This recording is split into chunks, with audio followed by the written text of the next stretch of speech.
That's most definitely what's up. Death to all of them.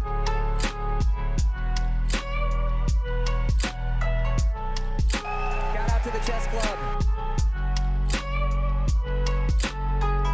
We're aiming for a controversial 7 out of 10.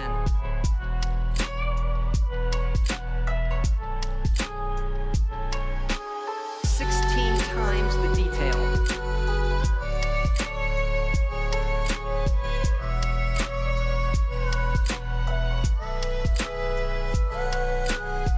I'm vibing.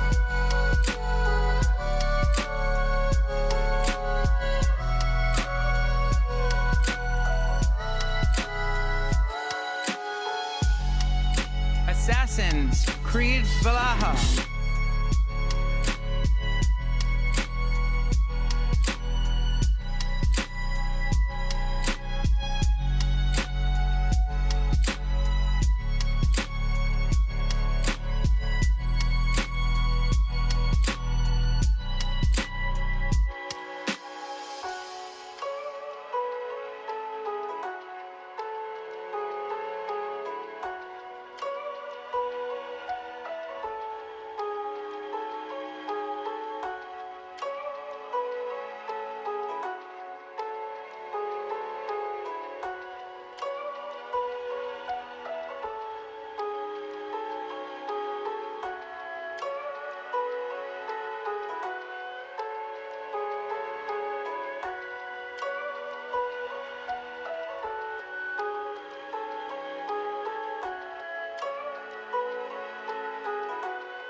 Oh no! Oh no!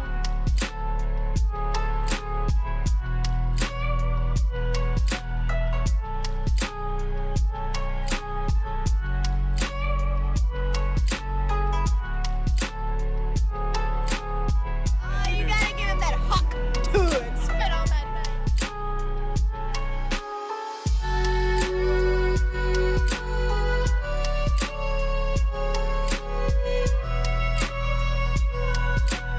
I'm vibing.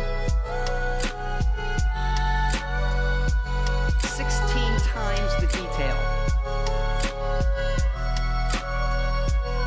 We're aiming for a controversial 7 out of 10.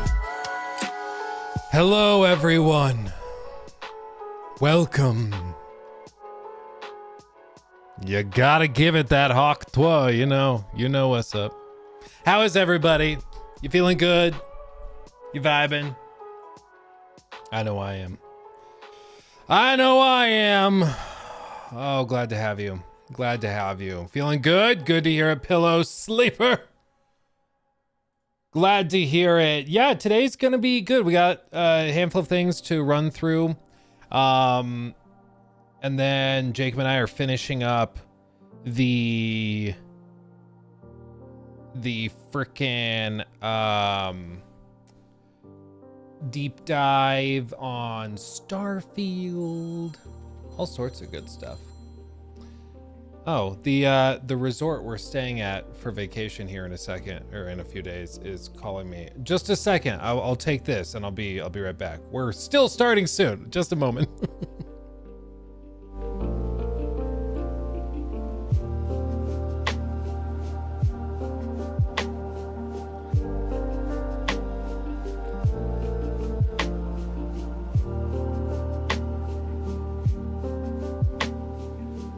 Okay, I'm actually back. Okay. 'Twas but a tease. Yeah. 'Twas but a tease. They put my email address in with a V instead of a PH. So they're like, we just realized you didn't get your emails and confirmations. But yeah, it's how we we're sending them now. I was like, okay, cool. Let's see. What was I gonna? Oh yeah. Okay. But anyway, how are you guys? Are you guys vibing? Are you living your best lives? How's Granny doing today? She's good. You know, she always just kind of sits back there. I wish she'd participate more, honestly, but What are you gonna do? Yeah, stop edging us with the Starfield deep dive. Well, as of right now, I think Jacob's in chat. Jacob, what length are we looking at for it at this point? Jacob will know in chat where we're at. Because when I do it, like, I have the outline, the script, I film all these big chunks, and we put the whole thing together, but Jacob actually, like, edits it and gets it whittled down and gets it to the point where it's, like, watchable. Let me calculate. Okay, he's gonna run the calculations. He's running the calculations. Got one more week left on my job and I'm starting a new one following week as a bar back. Ooh, fun. I always thought it would be fun to work as, like, in a bar as a bar back or bartender. Like, at least bar back, you just get to do the drinks and have fun with that. You don't have to deal with the, like, social pressure, you know? I think I'd like that. We are just over 5 hours at the moment. Sorry, everyone. I think there's another, like, hour or two I'm going to be tacking onto it, so. It's probably like 6 or 7 hours. A lot of it is a deep dive on, like, the origins of it, of Todd, of BGS, and all sorts of stuff. Yeah, literally the video will be longer than Hellblade 2. Yep. Fact check true. Fact check true. What I will say, just in case anybody is interested, no pressure at all, of course, but if you feel so inclined, you can join our new Patreon and see videos or see the critique early, when it goes up early for patrons. And depending on the tier, you could get your name in the credits or even a verbal shout out in that critique. And then there's exclusive videos. I filmed after the last stream. I filmed a little impromptu studio tour, explaining a lot of the stuff you see in the background.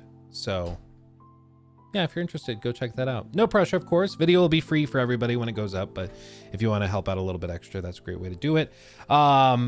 I am looking into a way to integrate memberships and subs into that early access as well. So if you're a member, you also get access to it. If you're a sub on Twitch, you also get access to it early. Twitch is the one thing where I'm not sure if I have a way to distribute specifically to subs, but I'm trying to figure that out. But anyway.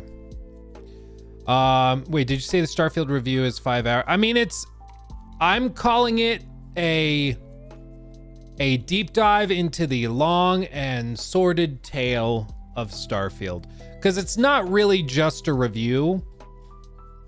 It's not in the same vein as, like, the Cyberpunk critique or the Last of Us Part 2 video, which were more commentaries. This is much more of, like, a deep dive on the game as a whole and the creation of it. So it's a little bit different. Hopefully you guys like it, but it is different from what we've done before. But all told, when it's done, it'll probably be around 7 hours, is my guess. Yeah. Oh, unscripted. Can't wait to see what you've cooked up. Yeah, well, I'll just rely on you to make an AI version of it that's more entertaining. Yeah, I'll just wait for your version. That'll be way better. You should interview the Toddster. I mean, I'm sending emails and we'll see if he's open to talking. I don't know if he'll be open to talking after this video. I'm not mean in the video. Like, we do a pretty comprehensive deep dive on everything, but, like, we go into all of it. So, and I'm not just gonna, like, glaze over some of the rough stuff, you know? So,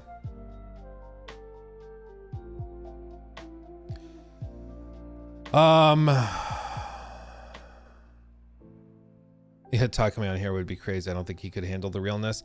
Yeah, I mean, it's just, I think it's normal for people to go on to friendly territory, which is fine. Like, I wouldn't consider this a lion's den or anything, but, like, one of the first questions would be, can you explain Fallout 76? Because that for me is where I had to draw the line. Like, that was such a ridiculous thing that happened. I can't just move on from it. Like, yes, it was 6 years ago, but you sold broken and unacceptably bad things to your audience. And accountability has been almost entirely non-existent. Like, there was an acknowledgement at E3 2019 where they said, we got some well-deserved criticism. I'm sorry, that, like, is that really all we're gonna get? Like, I would draw the line a little bit firmer. So maybe we should do a joint interview with Todd. Do you think he would bite? Oh, dude, that would be so funny. I guarantee you, Unscripted, he's seen your videos. I guarantee you. You'd be shocked at how many of these industry guys are watching videos that, like, we make on it. Like, of course, I won't name drop anybody because I don't know if they probably wouldn't want this out. But I met like some pretty important game devs at Summer Game Fest that have worked on like pretty huge titles before, and they're like, oh yeah, no, I watch like the stream clips and I've seen, you know, the videos and stuff. That one you did on X game such and so that we did, there's one guy, well, let's just say with this game, I didn't have great things to say about it. And he was like, don't tell anyone, but I totally agree with everything you said about it. Which is pretty funny. Like, he worked on this game that was pretty universally panned. And he was like, don't tell anyone. Totally agree with you. And it was funny. But that type of thing happens a lot. You know, a lot of these guys are gaming fans, and they may work on a game that ends up being bad, but very rarely do you have a situation where somebody doesn't know that it's bad. Like, most of the time they know, you know, most of the time they know. That's what makes games like Saints Row Reboot or Forspoken so remarkable, is because those devs apparently genuinely thought that that game was going to be received really well. They were shocked when it wasn't. Like, they really thought that people would look at Faye and be like, wow, she's badass, or look at those Saints Row dorm room decorations of people, and they thought that people would be like lapping it up. It's just crazy. But Sarge NPC, thank you for the 10 gifted on YouTube. Thank you, my friend. Thank you. Welcome everybody who just got memberships. Welcome. Thank you. They thought they were modern. Yeah, it's like they thought that they were, I just think they were so out of touch. They really thought people would be like stoked on them and be like, wow, these guys are cool. Which, to think that those people in Saints Row Reboot were cool, you got to be out of it to think that those people were cool, you know? Like, you got to be really out of it. But then you see things like the Acolyte, Star Wars Acolyte, whatever it's called, and you're like, how on earth did anybody greenlight that? That's a disaster. But apparently they genuinely thought that it was going to be received super well, you know? But anyway, Todd also said our games have bugs. Someone wrote that on the internet, so it's true. If that's some kind of joke or what. I think so. Yeah, I remember that. You'll see in this deep dive that's like 7 hours long when all is said and done on Starfield we're doing, I found forum posts where people were responding to Todd Howard in like 1999, 2000, 2002, and were roasting him and Bethesda at the time for having buggy releases and unpolished games and just not caring about quality control. And people were saying that over 2 decades ago. Like, this has been a long-term thing. Literally, as long as Todd's been involved, there's been a disregard for that quality control. And I think you see that even today with something like the paid mods that they're doing with a $7 quest line that has the gun that you're buying not work. Like, you just can't reload it.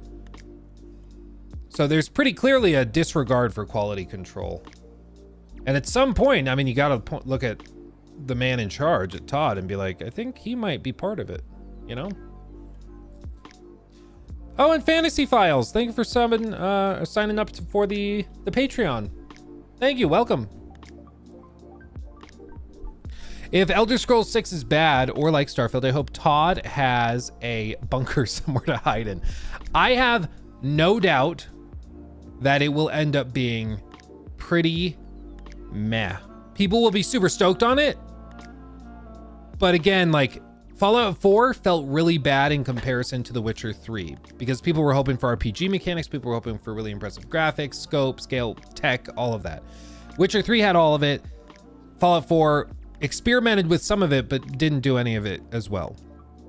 So it looked really bad in comparison. The Elder Scrolls 6 will be coming out in the same rough time frame as The Witcher 4. And I swear on all that is good and holy that I would bet my life savings on The Witcher 4 making the Elder Scrolls 6 look like a free-to-play mobile game. Like, it will make it look ridiculous. Like, not only do they have all of Epic Games and their Unreal Engine team behind them for The Witcher 3, or for The Witcher 4, but I mean, it's CDPR. Like, they know what they're doing. Yeah, provided it doesn't suffer for using UE5. True. But what we've seen in the past is that when, like, CDPR games are often used as like showcase games. So like Cyberpunk 2077, it became the game for all of these companies to showcase their tech in. So like Nvidia got the ray tracing and path tracing and all of that stuff running in Cyberpunk because it was a great use to really showcase their tech. And so Nvidia was helping polish up that game and refine the tech and put these new features in it. And it seems like Unreal is going to be treating The Witcher 4 like that. The Witcher 4 is going to be the greatest advertisement for why companies should use UE5 and eventually UE6.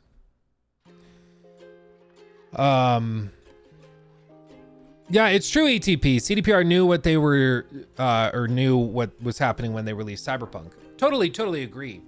Phantom Liberty as a standalone release is wildly impressive. And some people will make the same argument that, well, Bethesda should be forgiven for Fallout 76 because now Fallout 76 is better and people are really enjoying it. So you shouldn't throw the baby out with the bathwater. But in my opinion, which is just my opinion, Phantom Liberty and Cyberpunk 2.0 represent a much more impressive turnaround than the incremental updates they've made to Fallout 76. Fallout 76 still has Fallout First, still has egregiously monetizable gameplay altering stuff, all sorts of things. So to me, they're different. Yeah, take a shot every time Luke says wildly impressive. You're going to die. Don't do it. That and tremendous, or it's crazy. It's crazy. Say that all the time. El Goki, thank you for the 5. Hey buddy, are you making any real progress in creating your own game, or is it still just an idea? As of right now, like, I have 2 to 3, you could kind of meld 2 of them together, but 2 to 3 things I'd want to pursue. One of those is, I would say, like, workable with a small team. It's a concept I think could work with a small team of like 10 to 20 people working on it for a few years. You could probably get it put together. The other is a much broader idea where it would be much more involved and much more expensive. The third idea could be combined with the second and sort of reworked potentially, but I think the first idea is what we'd follow through on.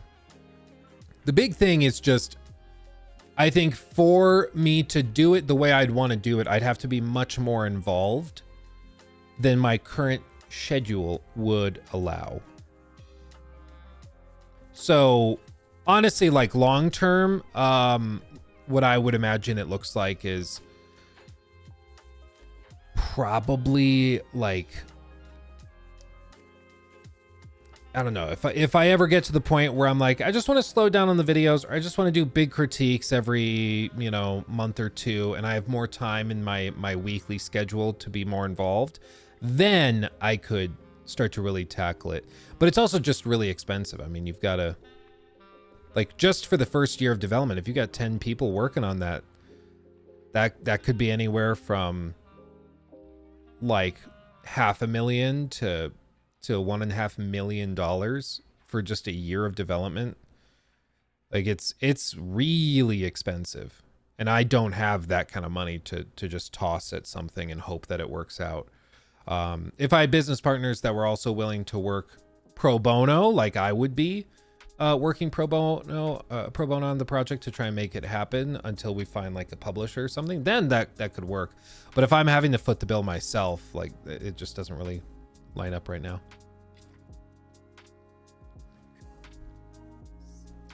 Kickstarter, the thing with Kickstarter, I wouldn't ever want to pitch something on Kickstarter that's just an idea. Like, I'd want to have a prototype. I'd want to have something to show that this idea actually works before I take people's money. So eventually, yeah, but I mean, it's still probably a year or two of work before we even get to that point. See that Starfield box behind you? I have no idea what you're talking about.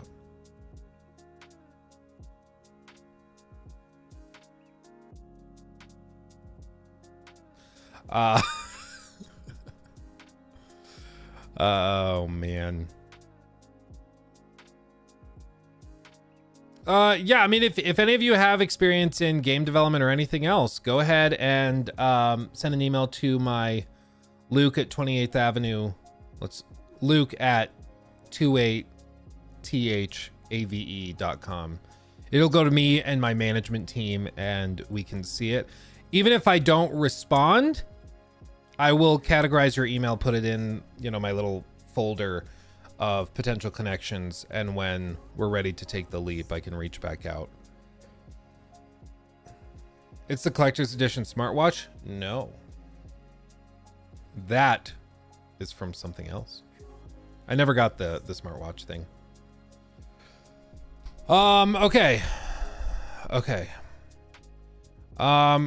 Oh, Ben, thank you for that. Hello, sir. Just wanted to say I recently found your content and you have gained a new fan. Keep being yourself, and I have no doubt you'll continue to grow and achieve even more success. Thank you, my friend Ben. Thank you. And very generous. $10. Appreciate you. Thank you, guys. Thank you. Okay. Yeah, editor, replace that Starfield box with Todd's face. Yeah. Someone made a video about how you're wrong about Stalker 2. Cool. Did they play it? If they did, cool. I don't know what demo they played, if they played it and they liked it. But good on them. I'm happy for them. Go team. Go team. I'm glad they're enjoying it. We got, I guess we can do this. New segment for the ages. Rocking and rolling in the nighttime till we're feeling Gucci enough to fly. So yeah, new segment. A bunch of people got access to Concord.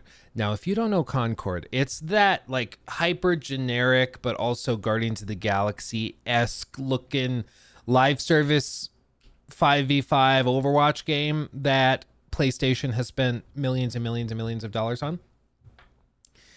A bunch of people got access to it, actually got to play it, because it's about to open up in July for a beta for the public to play it. And these betas are always kind of half about testing the game and half about promoting the game. You know, like, is that much stuff really going to change before launch in, I believe, August? Probably not.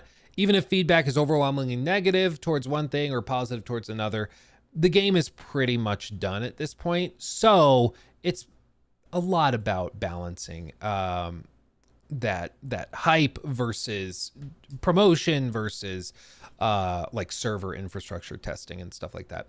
But you can see some key bullet points from Cami. We've got more stuff I'm going to show you in addition to this, but the beta will run from July 12th through the 14th. The full game has 16 heroes, 12 maps, and 6 modes. Post-launch content will, like seasons, will be free, which bear in mind, this is a $40 game, so you're paying upfront.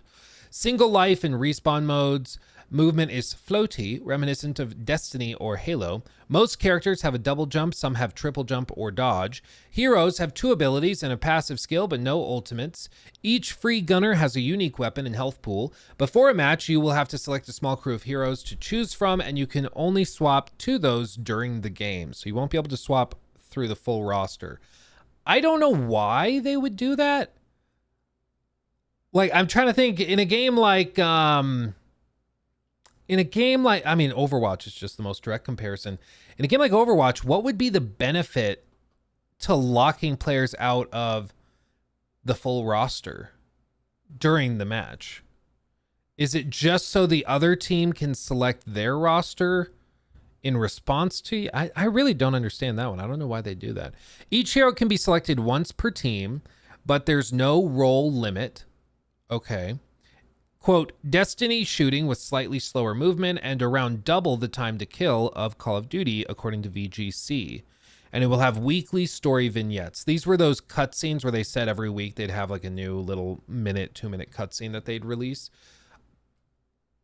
I don't know how important that is in a game like this, but really, I think it's just going to be hard for the game to break past the fact that they are pitching this as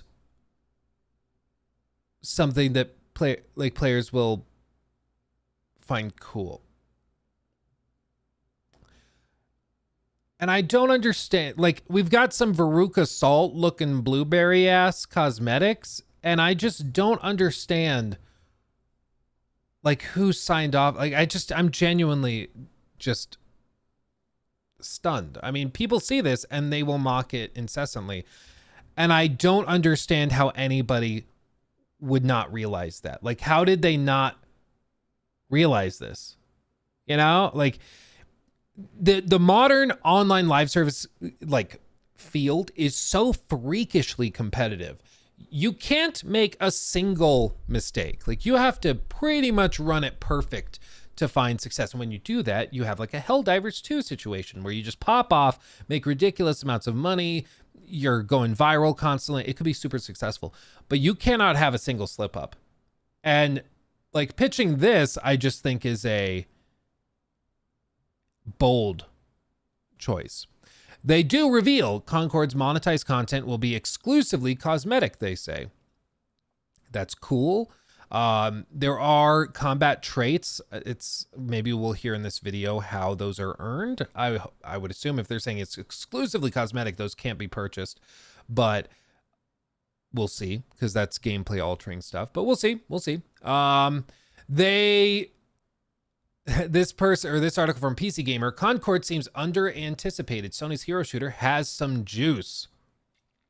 They point out that it is from ex-Bungie devs, so they do probably know what they're doing.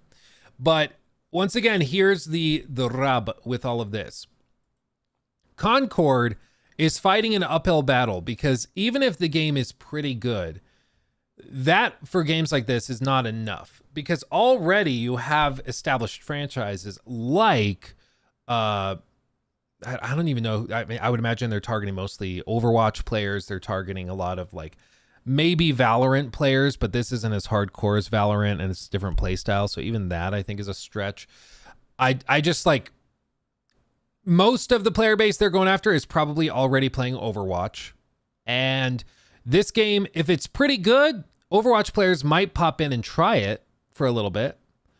But I just don't know if there's enough here to really get them to stick to it. I really don't know. And looking at the gameplay, it's not screaming. Like, I see the comparisons to Destiny. I can understand why they're doing that. Because it doesn't even seem to play that closely to Overwatch in terms of the TTK, in terms of, the balance of heroes versus healers, tank versus DPS, and stuff like that. So I think it's going to try and find its own niche, but those players have to come from somewhere. Like, that's what I've never understood about this type of pursuit, is those players are currently out there. Like, they are playing something, and this game has to be good enough to pull them away from whatever that something is. That roll animation looks super disorienting, where the camera pans out from the first person perspective for the roll. I understand they're doing that probably because the roll is super disorienting if you stayed in first person, but man, it looks super disorienting to go from first person, roll into third person, and then go back to first person. Like, just give me a slide instead of the roll. Why did you do that? But with all this, I can understand maybe some people would eat it up, but it has to be good enough for you to move from whatever your current live service game is, and it has to be good enough for you to convince your friends to move from whatever they're playing. And that is a tougher sell. And on top of all of that, the long-term support has to be so good that players don't go back to what they were already playing. Because I've done that. I've bounced off of live service games I was playing to go try other new things. And then eventually I get bored or the long-term support's bad. So I end up pivoting back to what I was initially playing. And that's just how it goes. So, like, the gameplay doesn't look bad. I don't think this looks bad. But it's much less Overwatch and certainly more Destiny than I was expecting. Whether that's a good or bad thing, I genuinely don't know. What do you guys think in chat? Do you think that this looks solid? Let me know your thoughts. I still think charging $40 for this thing is a real stretch. I think they did that for Helldivers 2 and they got real lucky that game popped off. I don't think that works here, personally. I don't think that works here. Let's see. But PC Gamer, like I said that it's got juice. So what do they say? There are some obvious similarities between Concord and Overwatch. Both feature a bunch of characters with unique guns, but it's also obvious that a bunch of ex-Bungie devs work at developer Fireworks Studios. Most characters have double jumps. One I played had a triple jump, and another could temporarily hover. They can also dodge, which briefly pulls the camera into the third person like Destiny 2 Super. On the multi-level maps, these abilities lead to fun Halo-like chase scenes. I played 3 modes when I visited Sony for a preview session last week. One was a kill confirm style mode, and the other 2 were no respawn modes, where rounds were won either by playing an objective or eliminating the enemy team. In those latter modes, my team and I started rushing down different lanes and trying new strategies as the rounds progress. The way you do it in Valorant or CS2, it didn't feel much like playing Overwatch. That's the thing, though. It's like, you remember Lawbreakers? We looked at that a few weeks ago. Lawbreakers played very differently than Overwatch, but all anybody could compare it to was Overwatch. And so even now, when people hear Lawbreakers, they just say, oh, it's like that Overwatch ripoff. Once that perception is established, it's really hard to shake it. And so even if this plays differently, the way that it's been advertised, like when you get up on stage and you announce that an amazing, beautiful cast of colorful characters, I think is what they said, and it's a 5v5 hero shooter, people immediately are going to be, okay, so it's Overwatch Lite. That's what we're doing. Even if it doesn't play that way, that's what everybody's going to take away from it. It's why you got to be very precise when you market stuff like this. They say, with 16 quite distinct characters at launch, metaheads will have a complex web of synergies to chart. The characters are substantially different from each other in terms of mobility, deadliness, utility, and durability, and there are variations. There are variations even within categories. One tank has 250 health, another has 300. I also clocked health pools of 220, 200, and 170 in the 10 characters I checked out. Along with their unique guns, Concord's heroes also have 2 abilities and passive skill, though interestingly, No ultimate abilities. I didn't miss them, honestly. It's obviously exciting to alter the outcome of an Overwatch or Valorant match with the perfectly timed ult, but the victory always feels a little hollow to me. I'd rather win by barely pulling off a desperate double kill than filling up a meter and going Super Saiyan. That's probably just a matter of opinion. I don't know. I like ultimates. I find it fun, especially balancing it. Saving all your ults for the very end of the match and everything just goes totally chaotic. That can be really fun. But anyway, what makes Concord a certain type of shooter in my mind is its defining quality, aside from the multi-tiered maps and floaty jumping, is its emphasis on quickly cycling through weapons and abilities. The guns don't have big magazines and reloading isn't fast, so finishing blows often comes from a sidearm or special ability. Haymar, for example, can hover over the battlefield temporarily and fires a nasty flaming crossbow bolts, but they don't kill in one hit, and she has to load a new bolt after each shot. A good player just doesn't just rely on bolts then, following them with her flashbang orb to disorient targets before finish them with a melee attack, or with her other ability, a flame wall. I could see this end up being a really annoying thing. Like, you boot up the game, you're excited to try it, and you're just constantly getting killed because you didn't reload at the right time, or because the TTK is longer, so people are struggling with it. I could see that being annoying. Here are some of the other characters I sampled and their weapons and abilities. Teo, your standard soldier guy, automatic rifle, so soldier 76. Lennox, the hot sauce, enjoying alien. Oh, this guy. This is like the Cassidy McCree, whatever character. Starchild, big guy with a big shotgun, has a special melee attack and charge, can be overwhelmed by swarming enemies if he gets in too deep. It's like a Mauga, but with a shotgun instead. The sniper, okay, so Widowmaker. Raka, the rocket raccoon of the group, she can triple jump and has an aerial slam attack, so like Farah. Daw, healer with burst firing rifle, can deploy healing pads and domes that block both incoming and outgoing damage. These are persistent between rounds. Didn't like his gun, but I like the challenge of finding a good spot for a healing pad. Is it Sombra that has the healing pylons? I think it's Sombra. And then one-off, big robot with the most health of all of the characters I played, can suck up projectiles with his vacuum. Oh, so it's just Diva. Okay. It's just Diva, dude. Oh, man. I didn't think there'd just be one-to-one, like one-to-one characters. That's funny. Okay. Swab Me. Concord has a novel character selection system that lightly discourages the common hero shooter behavior of maining one character. There are 6 character roles, and each has an associated bonus.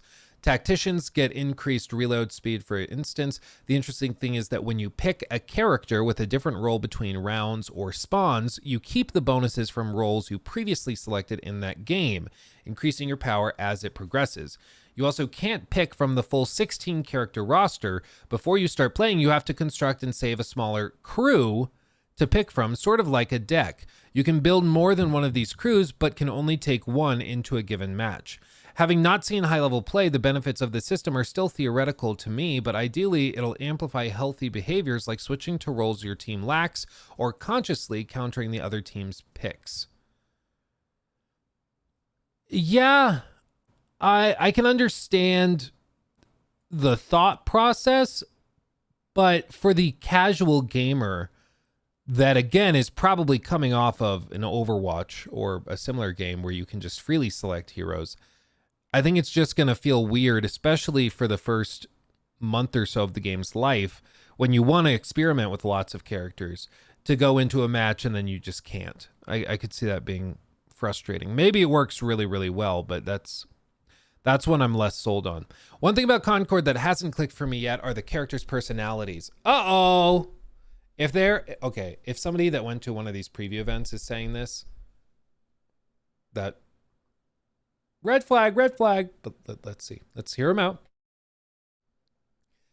The personalities haven't clicked yet. The developers emphasize that despite their fantastical sci-fi backgrounds, these are just regular people. They're relatable, guys. They're relatable. Just like you and me. Just like me. He likes hot sauce just like you and me. A bit too regular, maybe. It's like the Hitchhiker's Guide to the Galaxy, but instead of neurotic eccentrics, we have a guy who likes hot sauce and a sentient robots who developed normal personalities. Firewalk plans to produce weekly cutscenes and characters evolve, so we'll see where it goes. I'm sure the hope is that feverish fandoms develop around its cast of space misfits who actually seem pretty well adjusted, in part to fuel spending on cosmetics, but I like that Concord is a $40 game like Helldivers 2. But I like that it's a why do you like it? Aside from the 16 characters, the entry fee will get you 6 modes and 16 maps at launch, and what I played looks and ran great on PS5.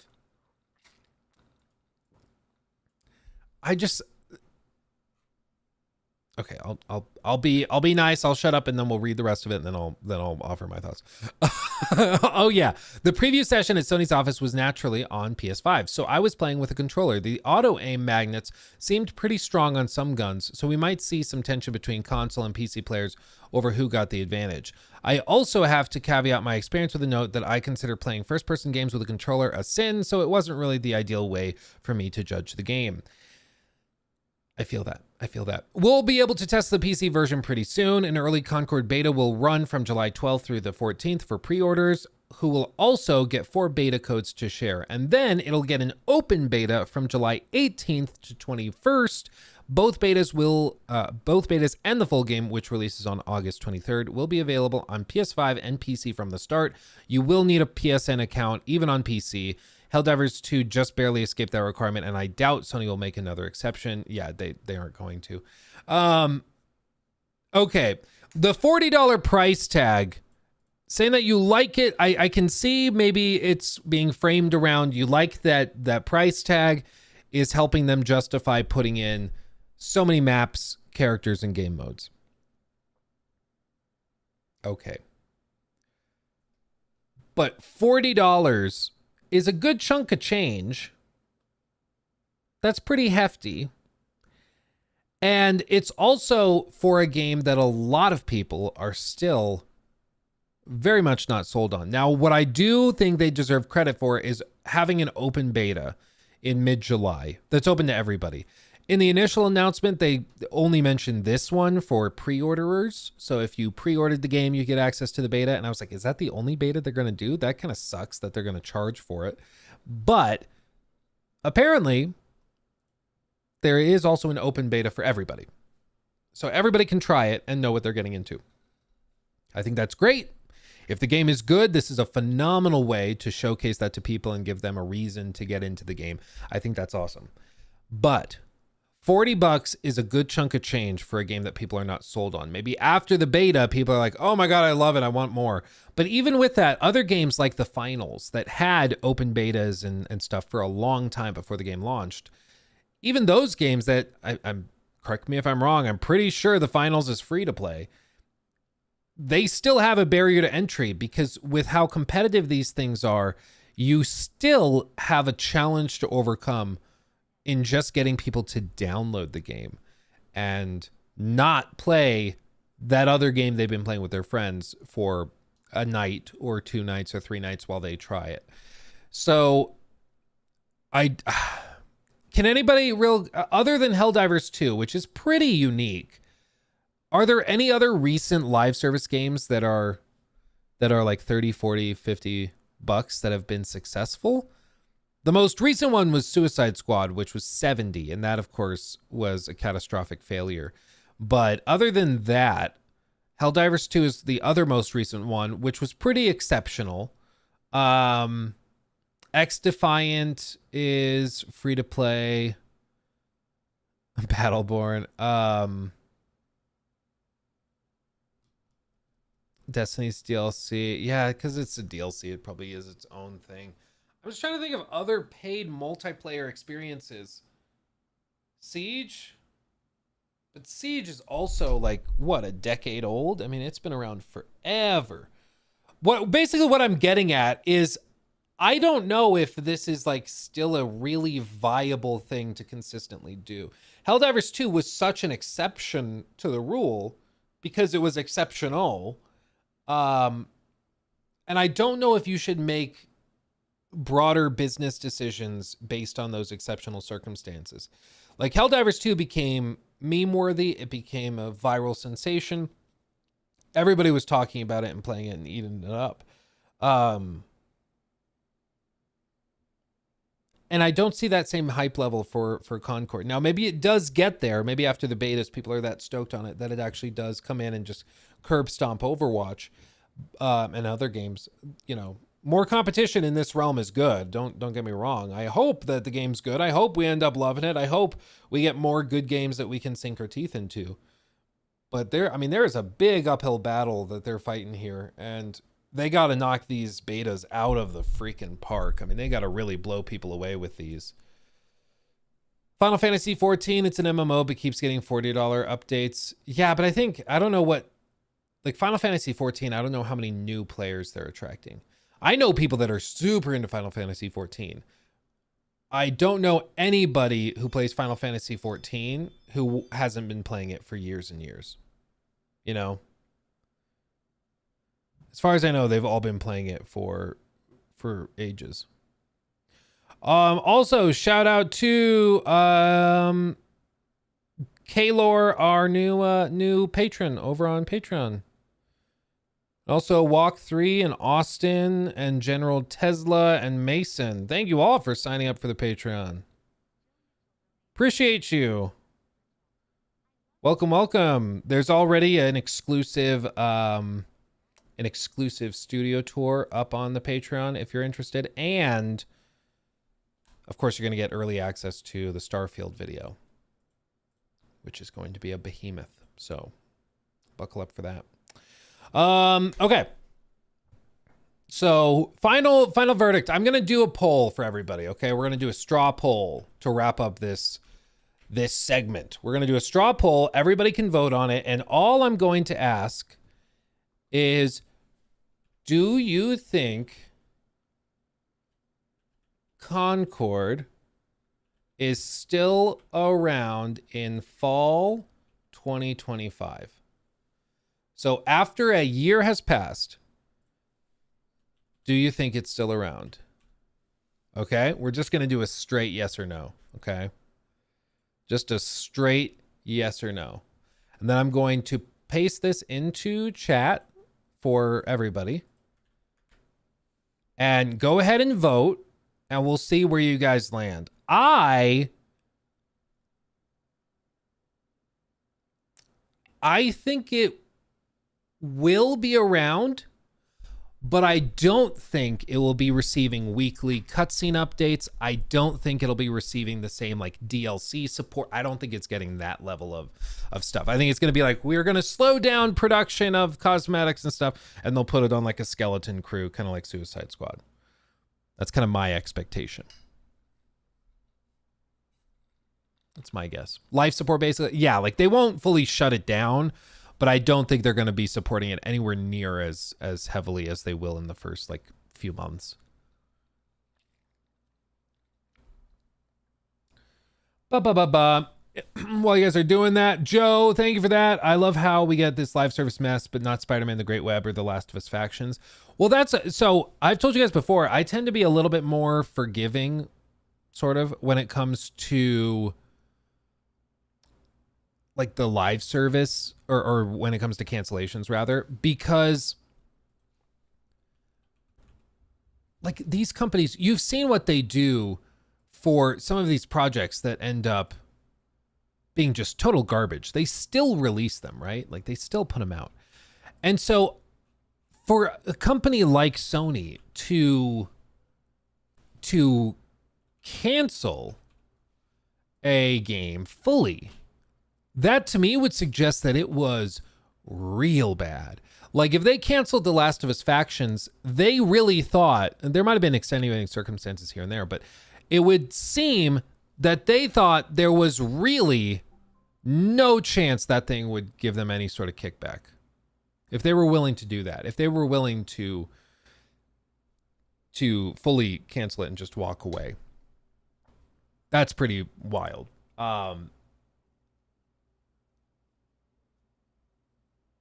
So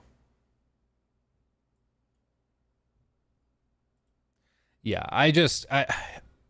I think Last of Us Factions was an interesting concept, but I don't.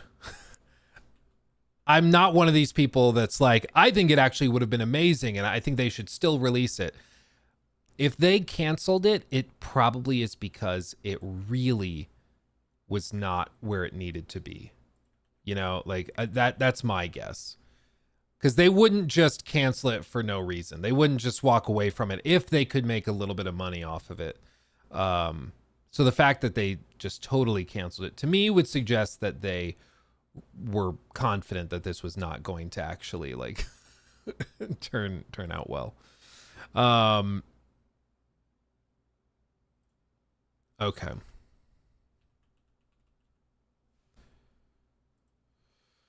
So after all that, 67% of you guys are saying no, it will not exist in fall of 2025, and 32% of you are saying it will, which is not a great split, honestly, but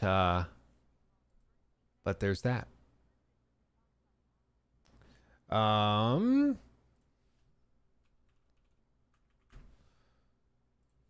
me do this. Okay, so other than that, let's see. Thank you to.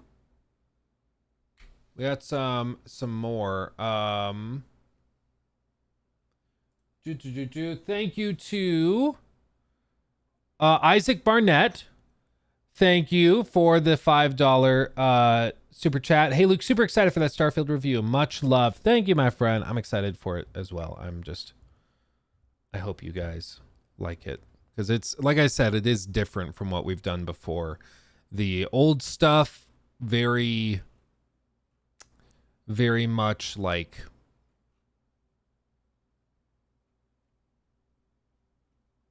I don't know, the old stuff is good, and we'll still do that with some games and stuff where we'll do like more of the commentary stuff. But for this project, I think it made more sense to do it this way and just do a deep dive on the game and everything else. And I'm happy with it. I'm pretty proud of it. Jacob's been doing a great job working on it. So I think it'll be interesting. It'll be cool. Okay. And then Samuel, thank you for the 5. There's a game I'm kind of interested in called The First Descendant. Have you heard of it? What are your thoughts are? Open beta is July 2nd. Yeah, we were just talking about that on the podcast 2 days ago. And I haven't seen like a whole lot of it. I haven't really dug into it myself, but it looked promising. You know, it's something I'd like to check out more. So I might try that beta during my little vacation over 4th of July. Might pop in and give it a shot. And Astromath Online, thank you for the 150 super sticker with the kitty cat. Love it. Thank you, my friend. Okay. Okay. And also, Daniel, thank you for signing up for the Patreon. Appreciate you guys. You guys are just being very, very supportive and generous today. Thank you for that. And Jose, also thank you for upping your support on Patreon. Thank you, everybody. Very nice. What am I drinking? I am drinking a delicious coffee I made upstairs. I realized my wife was like, "Hey Luke, they've got buy one get one free Starbucks now. Do you want me to pick you something up?" And I was like, honestly, I'm good. Honestly, like I enjoy the coffee I make upstairs in the kitchen more than what I've gotten at Starbucks. Like my wife very generously, while I was filming the other day or yesterday, got me a nitro cold brew, and this is all I was able to drink of it. I was just like, it's not doing it for me. My brain has broken free of the mold. It's broken free. It's great. Oh, Maddie, hey, look, happy to be here. Currently watching you whilst making carbonara for dinner. Oh, delicious. I'm jelly. I made some smoked ribs last night. It's pretty damn good. Pretty damn good. Tell you what. Don't you enjoy that $10 coffee?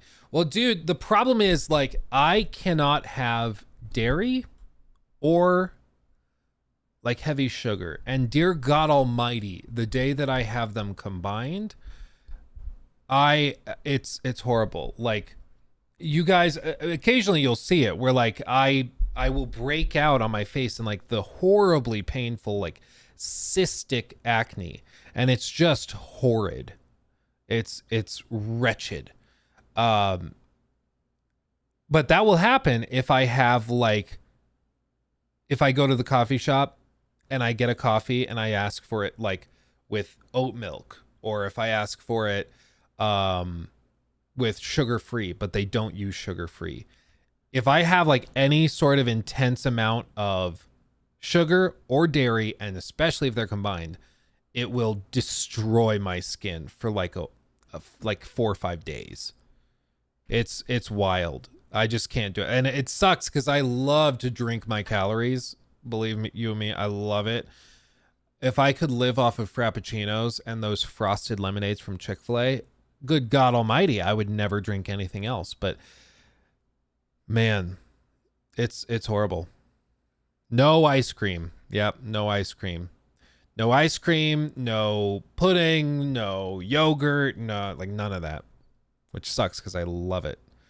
But am I allergic? Well, my dermatologist just told me, she's like, some people just have that. Like their skin, your skin is an organ. Your skin responds to what you eat and what you put in your body. And sometimes it won't like what you're putting in. So she's like, it's good that you've realized that's what it is. Because a lot of people will spend years trying to figure out what's causing their like acne into adulthood or other skin issues. And then they don't realize it's something as simple as, oh, every morning you're having a coffee with whole milk in it, and that's what's doing it to your skin. So I heavily encourage you, if you struggle with this kind of thing, try cutting out dairy full stop, see if that fixes it. And if it doesn't, try cutting out sugar as much as you can. And I think you'll be surprised at how likely that is to just fix it. It sucks because some people are able to just down whatever they want and it doesn't affect their skin, and their skin is just totally fine. But for me, it's if I have anything dairy or sugar related, it makes me a pizza face for a week. It's terrible.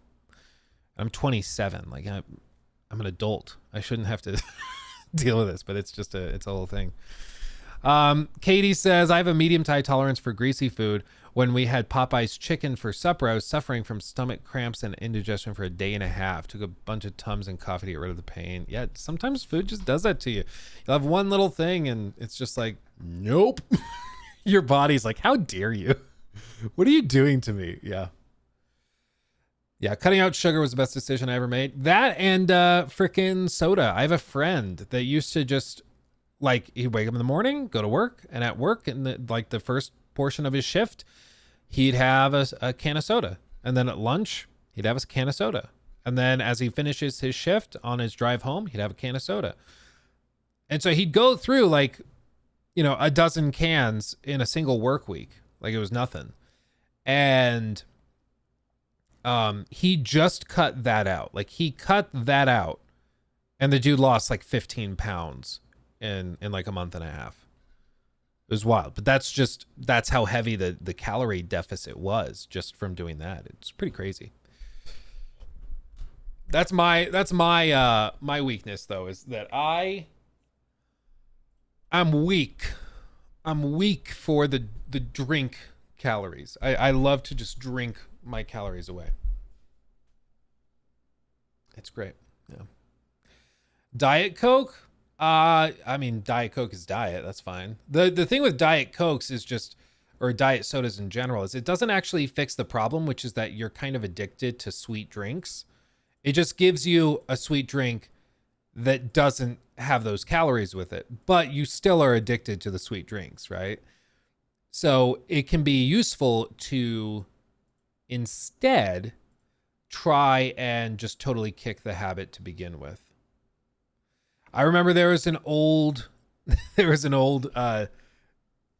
maybe I can find it. hold on.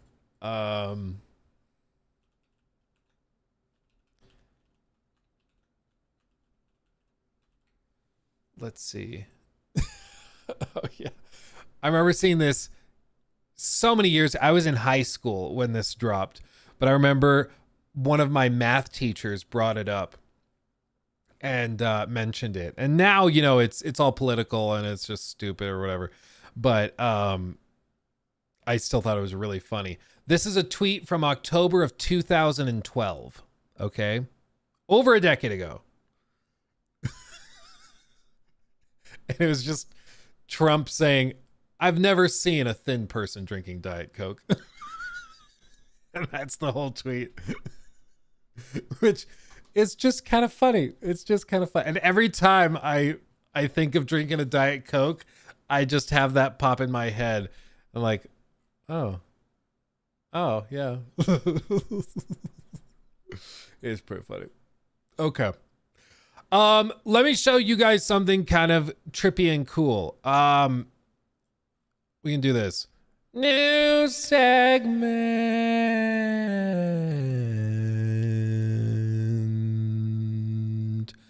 Luke's gonna do it again. He's gonna talk about the game that he never stops talking about. Praise be to Todd. May Todd be with you, everybody in chat, and also with you. I think that would be really funny if we ever had Todd on stream. At one point, like he just comes on screen and it's like, thank you, Todd. May Todd be with you. And then everybody in chat and also with you. Just make him totally think that it's like a full-on cult. I think that'd be really funny. Yeah, with the Dorito Pope emote and everything. Yeah. Oh man. So we got to talk about this now. Jacob, I guess this could be one that you save for next week, I guess, because this is more timeless. I think we got more time with this one. But anyway, we're going to talk about it. We have to light the almighty candle to summon God Howard and have him come into our hearts and lives and dreams and bless us with his wisdom and his mighty bugs. There has been a mod released that I just found out about that is pretty cool, if I do say so myself. And it does something I wasn't sure if you could actually do with mods. Let me just show you what it does, okay? This mod, there are two variants of it. A light speed version and a wormhole version. But what it does is it takes the load screen that happens during flight in Starfield and it covers it up. So watch, he gets the grav drive. Flash to white. Plays a little animation.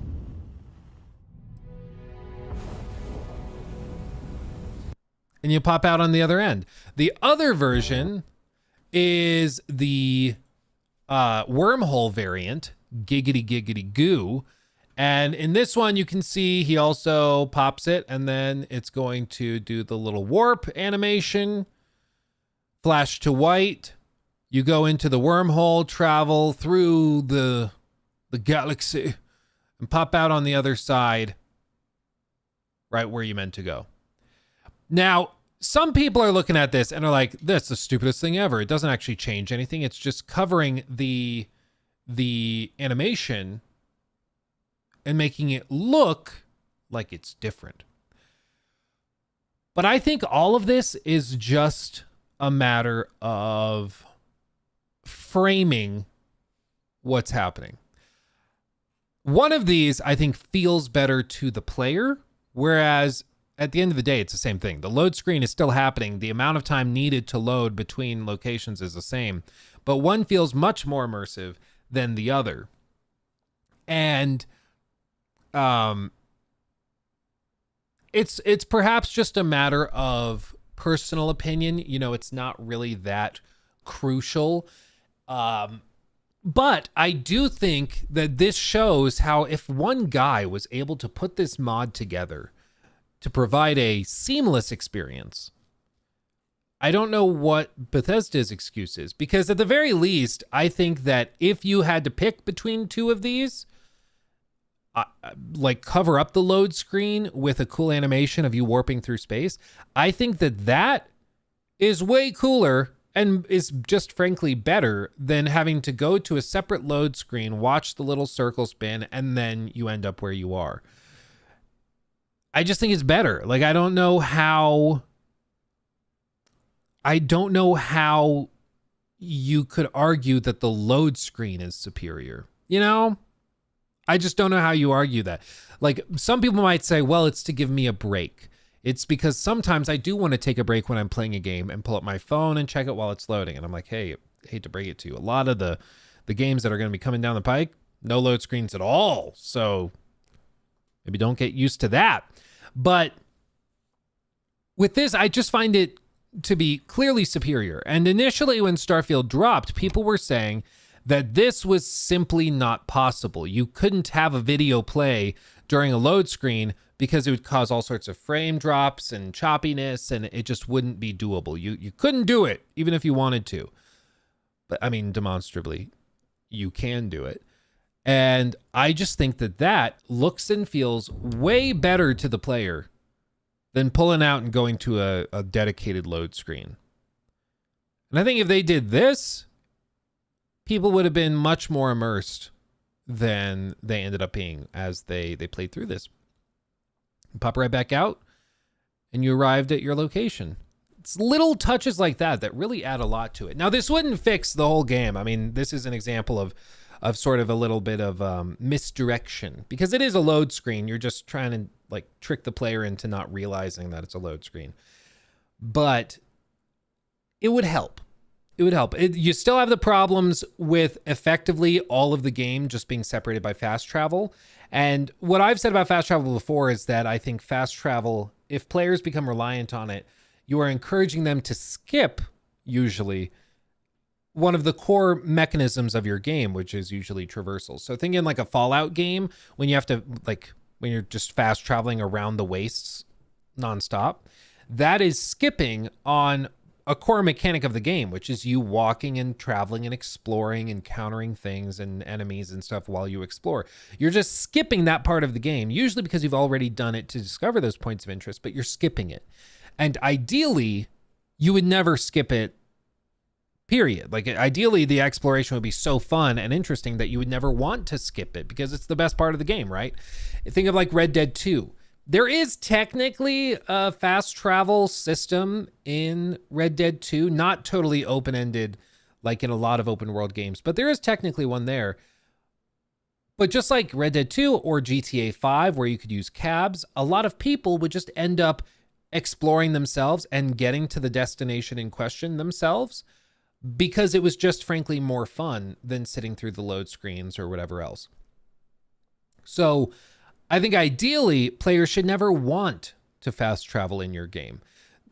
One of the core, I would say, weaknesses of Starfield is that it is designed around fast travel. Fast travel is, in many cases, the exploration. It's how you get to new, exciting places. And then you land on a planet's surface and then you run around on foot, which is one of the weakest parts of the game. But a core, like half of the exploration loop of getting to new places, new planets, new landing zones is built around load screens. And I think load screens are a shockingly boring gameplay system because it is one of the few times in a game when you literally do absolutely nothing. You sit there and wait for it to finish. And so to have a gameplay system built around an activity where it's not even an activity, it is a piece of interaction that's been built around sitting and waiting. And nobody should be surprised that it's not that engaging or fun. And I think a mod like this can help to smooth this over, make it feel more fluid, even though, yes, the load screen is still there. This shows how if you were playing the game, you're playing Starfield, you just click the button, you grab jump, And then, okay, it's playing through. And then it pops out. And you're right back in the game. I don't think I ever would have taken my hand off the mouse. I don't think I ever would have taken my hand off the keyboard. I would have stayed in the game. Whereas every time I play Starfield and it goes to a load screen, I kind of do the sit back. You know? Sit back, pop the knuckles, maybe stretch a little. And every time you do that, you're disengaging from the game. And I think ideally, if you have a game like this, you want players to be fully engaged, full stop, as long as you can. You don't want them ever disconnecting. Because every time they disconnect, there's a chance that they don't reconnect. And you can't risk it. Neon Pact, could they really not fix the load screens? I miss the days where BGS was actually creative with their tech. Morrowind had some interesting loading tricks. The problem is, and this is according to modders I've spoken to, the problem is that Starfield and the creation engine in general deals with things in terms of scenes. So how it effectively works is that they will have I'm trying to think of a clear example. Well, just your ship. So you're in New Atlantis, okay? This is New Atlantis. You got the spaceport, maybe here, and then your ship is right here, okay? You got your little ship with its little wings or whatever, and that's your ship. So you as the player are able to go and explore, leave. Maybe we do green. You leave, you could walk away and you go to a different scene. Maybe there's an elevator take you down to the well and you head down under the map and you go from there. But if you want to go and you walk around and then you want to go back to your ship, if you want to do that, that is a separate scene. So they then have a separate scene that the creation engine has, which is the interior of the ship. And so you go into the interior of the ship and it's, a more detailed version of where you were. They've got the access hatch and then it goes in here. And then there's other rooms that kind of split off and people are hanging out in here. People are hanging out in here. And then the cockpit is right here with the chair and everything. And so you can load into the interior of the ship. But if you want to go back to the spaceport, you have to load to the other scene right over here. And then if you want to load and actually take off and go into space, that is effectively another scene that's just big and empty, but it's just your ship. In this case, it also has the interior loaded because there's nothing else really to load. But they have your ship loaded and not much else so that you can, get away from the controls and walk around. But they got your ship and it's flying around space. But every time you go somewhere else, you have to load into a different scene. You go from here to here. Sometimes, when you're piloting the ship, you might bounce back, walk around your ship, and then bounce back over here. And that happens pretty much in real time because it's all loaded at the same time. But if you ever want to go down to New Atlantis, you have to load into that separate scene. And then if you want to go to a different area in New Atlantis, you have to load into that other scene. And so it's just like having a bunch of different Microsoft Word documents that are all specifically for each little area. And it's not that easy to combine them into one seamless document or one seamless thing. And based on the discussions I've had with modders, you can't just fix it. You can't just make Starfield seamless. It doesn't work that way. It would require a total rewriting of the creation engine and how it handles projects and scenes, because you'd have to basically shift it. So instead of a bunch of individual scenes, the whole game is just one scene. That's almost exactly what you'd have to do. And the creation engine is not designed to have a game-sized scene. It's meant to have large scenes, sure, but certainly not a Starfield-sized scene. So it's not actually that simple. In games like Fallout, it can work because you can have a big scene effectively for the open world. But even then, if you want to go into Diamond City, there's a load screen before you get in there. And if you want to leave, if you want to go over here into this vault, there's a load screen. If you want to go inside this building, there's a load screen. So even then there are limitations because each thing is kind of designed in its own separate space. And you can't just like, that is such a foundational issue with how Starfield and the creation engine were built. You can't just fix it. Crusader, real quick, thank you for the 500 bits over on Twitch. Very generous. Thank you. Hey, Luke, I watched your Evolve video, and while I agree, I want to say the situation wasn't entirely Turtle Rock's fault. A lot of the balance problems of Evolve originated from a patch that 2K put on TR, allowing or only allowing like one patch per month. TR knew a lot of the issues with Evolve, but couldn't do anything since 2K prohibited it. They did the best they could with the problems that 2K gave them. Interesting. Yeah, imagine that. You're like, hey, we want to fix our game. Can we please fix our game? And they're like, no.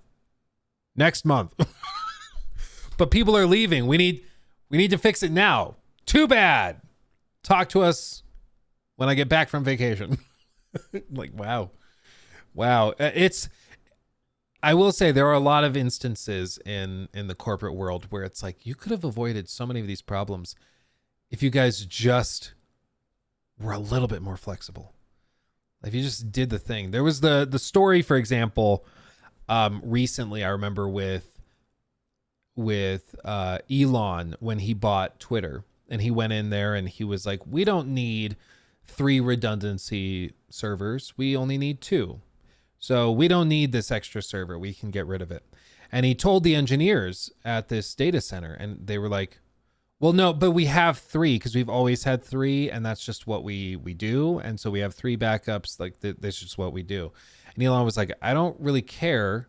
I don't want 3. It's a waste of time and money and resources. Let's get rid of it. And they're like, but we've always, like, you can't just do it. Like, we got to fill out the paperwork, and then we've got to wait for the engineer that runs this server to come in and disconnect it.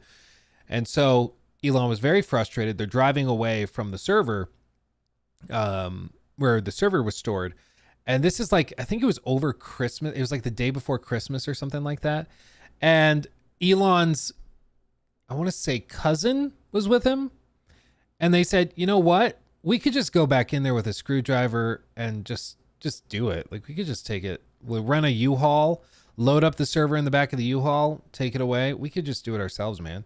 And so Elon was like, you're right. So they drove back, they got screwdrivers, and they did it themselves. They ripped the server out, put it in the back of a U-Haul truck, and then took it away. He's like, we're just going to do it. We're going to deal with this problem that we see. And just because you don't do it that way, that shouldn't hold us back from trying to make progress with what we need to do.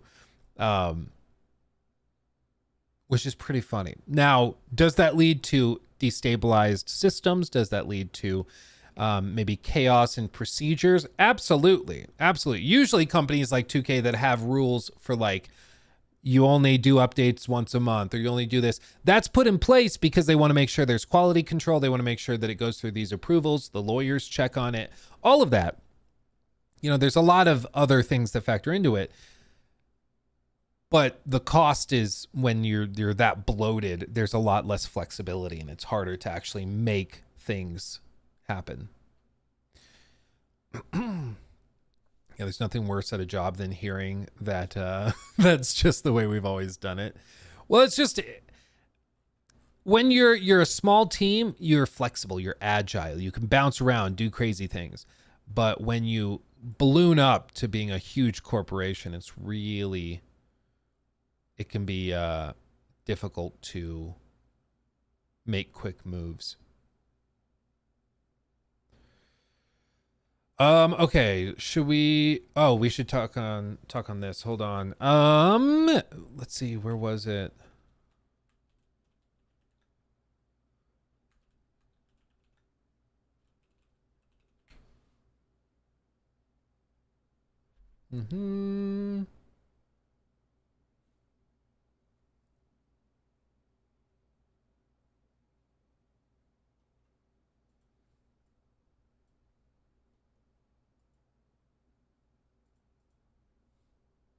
Okay. So, Canceled, but I think all. okay, I've got that. Let's talk about this now. New segment. That's gonna be stunning, brave, and beautiful. Stunning, brave, and beautiful.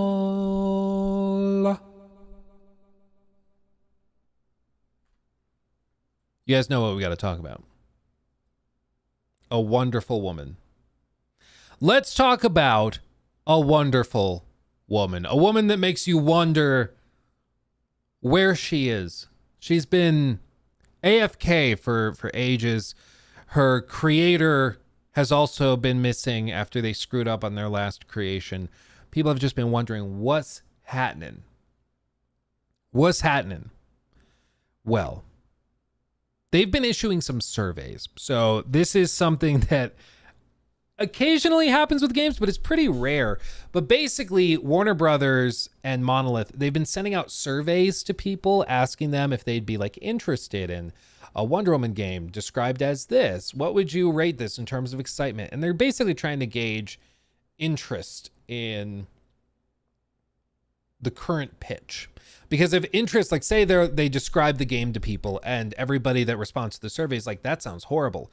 They can't change the game now, but they can change how they pitch it and how they market it. So they're kind of doing those preemptive checks. And this is not abnormal. I was talking to some guys at Summer Game Fest, for example, who were contacted, you know, they were in media and stuff, and they were contacted before the announcement of Assassin's Creed Shadows. And they were being asked about like Yasuke and the whole idea of having a black samurai. What do you think about that? And they were already trying to gauge how people might respond to things, which is very, very normal when you're talking about like a multi-million-dollar project. Yeah, you want to make sure you market it correctly. So this is normal in the industry, but we don't normally get a lot of really useful information. Usually they only reveal stuff that we already know. Like I remember there was one for Suicide Squad where it was just like, it's a game where you play as the Suicide Squad. What do you think of that? And it was nothing we didn't know already, right?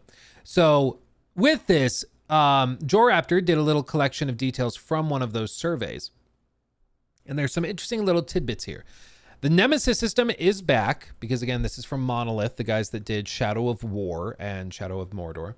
It's back with iconic DC characters and procedurally generated allies and enemies, remembering your choices and actions. So they are expanding on the Shadow of War system for allies, and they are building that out so that you seemingly will have full-on like followers that use the Nemesis system and are generated that way, and also the enemies that you would expect to see. Quote, fly across the open world of Themyscira. I think that's how you pronounce it. Take on the sorceress Circe, maybe, who has invaded Diana's homeland with an army of Cyclopses, Gorgons, and other monsters. Now, I will tell you, as you're already picking up, this game is very it's very female forward, okay? So this is, it seems like the game is going to be almost entirely, if not entirely, female. So it's female villains, female heroes. I don't know if they're going to have only female companions, allies, enemies. I don't know if they're just going full on futures female. I don't know, but it certainly seems like that's the focus with this. Not saying that's good or bad. I'm just saying that seems to be what we're taking away from this. Fast-paced, free-flow combat. Free flow, that always makes me think of, again, the Shadow of Mordor, Shadow of War style combat system. Quote, wow. Freudian slip, I guess. Wield powerful weapons gifted by the gods, including the Lasso of Truth. Lasso of Truth. Tons of combat variety. Tiara throws, bracer force slams, and bullet deflections. So seemingly there will be guns at play. Flying attacks, spear thrusts, and archery abilities. It includes an original Wonder Woman storyline where Diana has to repair her relationship with her mother and fellow Amazons. Female villains take center stage. Cheetah and Medusa should be in the game. Possible locations include a space-age city and smoke-filled battlefield. current gen only. And then there's a little bit of concept art that was at the top banner of the survey that they put out. I'm shocked this hasn't been copyright struck yet, because they've been striking any pictures from the survey. So, what do you think? What's your takeaway from the pitch? My feeling is that it's not a bad idea. I really like the dark tone, personally, of Shadow of Mordor and Shadow of War. And I thought that worked really well with the Nemesis system, because the Nemesis system led to some really quirky encounters of enemies that like had interestingly quirky and funny personalities to them. Like you'd end up having little moments of brevity and lightheartedness mixed in with the oppressive misery of that world. And it balanced well. With this, I don't know how that tone is going to feel, how it's going to be balanced. But we've been waiting. I mean, they've been working on this. Shadow of War dropped in 2017 and was troubled because it was so densely packed with loot boxes. It was crazy. And they've been working on this ever since. So after 7 years, they should have some good stuff to show after all of that. But there have been some reports and hints from people that might know some inside information that suggests that this could potentially be worrisome. For example, 3 weeks ago, resident WWE superfan Greg Miller did offer a little bit of information. Also, maybe it's a good time to announce or, re-show Wonder Woman. Show something. Yeah. Show signs of life. I don't know. Here you go. You want it? You want the exclusive? Greg. I'll give you my Jeff Grubb information, all right? Oh. In the past year, because I'll leave it ambiguous, I have talked to an insider who was like, this game's troubled. That's it. That's all I'll say. Yeah. So I don't hold out hope that it's in a place to show something. And I think you could be. You could come out. Obviously, plenty of games are doing. And again, what does troubled actually mean? That it's not like I got like, oh man, people are falling through level 4 or some shit like that. But it's like, I think it's not where they want it to be. I don't think it's ready for prime time. And then I go to, what the fuck is WB doing? What do they want to do? What are they trying to do these games? I could easily see it. You close that studio, you cancel the project. I think we've also heard that, to be devil's advocate, to. So he's saying he's spoken to people in the know that are saying, yeah, it's troubled. Whether that is accurate or not, I've heard conflicting reports. Some people followed this up and were like, no, that's a little reductive. It's not troubled. They've just been working on it really hard, but it's not like, not bad or anything. So who to believe, I'm not totally sure. For example, on June 4th, let's see, Yahoo pulled up another part of this. Yeah, it was first announced December of 2021, and it's been going through some troubles. But what I've heard, and again, it's been kind of all over the place, but what I've heard is that they've been having troubles trying to tie the last couple pieces together. Like, they have everything there, all the game systems are there and everything, but it's stuff with like tone, it's stuff with how they pitch it to the community. It's things like that they're kind of struggling with. And frankly, I don't blame them for being cautious after the horrid reception of Suicide Squad Kill the Justice League. It's very possible that the same marketing crew that was responsible for that was being tapped to market this game as well.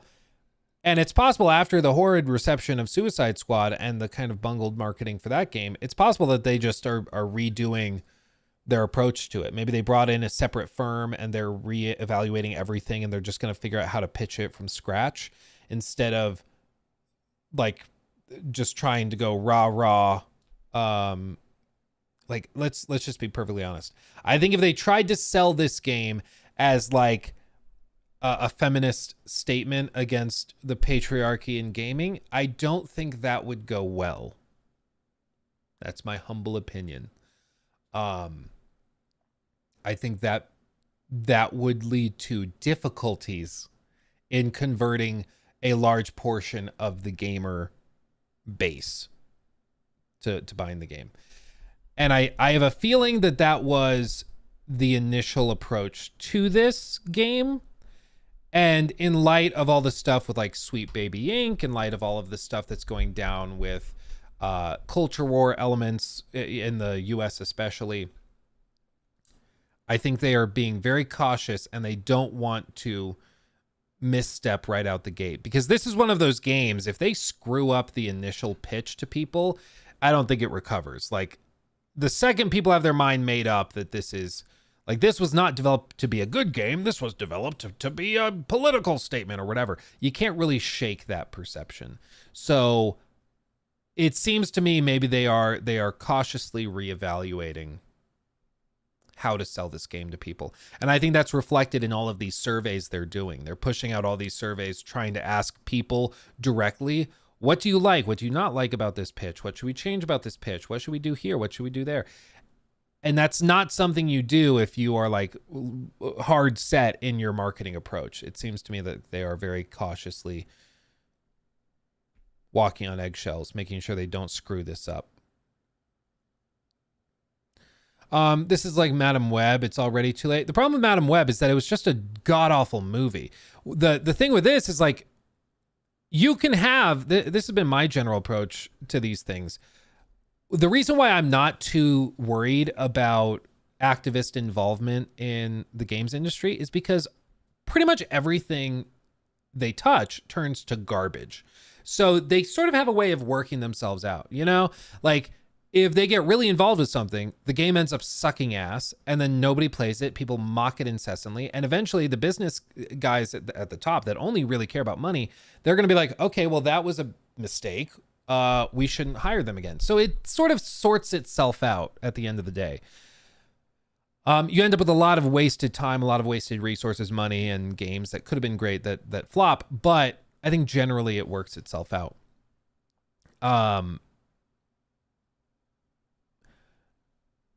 But that's my main problem with like activist involvement, is that it tends to make potentially good games terrible. And when I say tend, I mean because there are examples of times when activist writers or consultancy groups have worked on projects that ended up being really, really good. There was a lot of activist involvement in like God of War Ragnarok, for example. Like even Sweet Baby Inc. had that on their website as something they consulted on. So clearly they've worked on also some good games. Now, were they good because they worked on it? I would say no, but at the very least, it doesn't mean if they touch something, it automatically turns to garbage. It just tends to turn to garbage. So with this, I think a lot of it, if the game is really good, they could still pitch it in a way that I think people connect with, but they've got to do it the right way. And if they don't nail this initial like gameplay reveal and story reveal, it's going to blow up. In my opinion, I think it'll just be really tough to frame that. So we'll see. I'm cautiously optimistic because I think Monolith knows how to make good games, and the Nemesis system has been dormant for going on a decade, and it's one of the most groundbreaking and interesting gameplay mechanics and systems in the gaming industry of the last 20 years. I mean, it really is stunning and amazing. But it's been dormant. They haven't done anything with it. And this is going to be the first time they do something with it.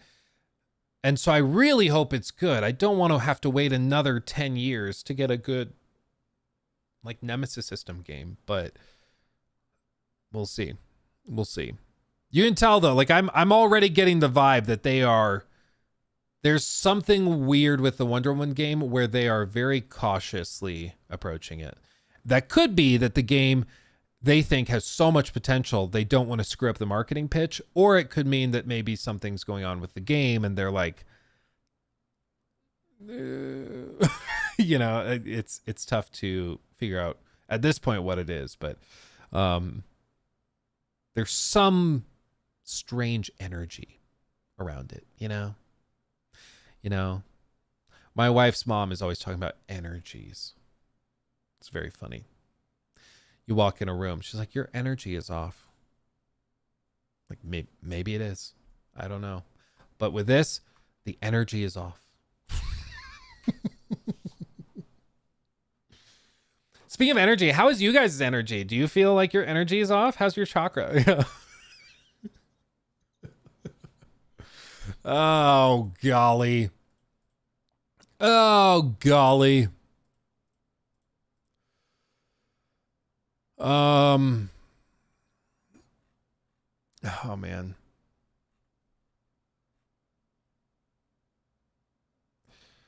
Okay.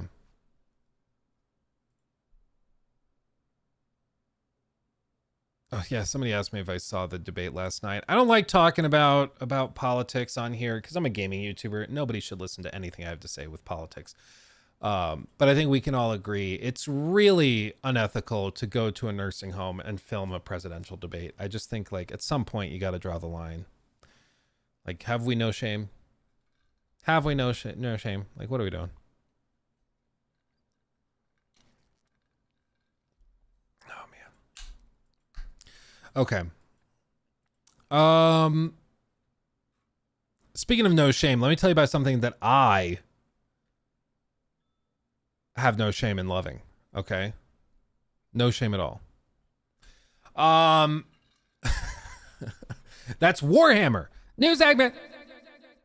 So, Warhammer 40K Space Marine 2 rolls off the tongue. Tell you what, that game is coming.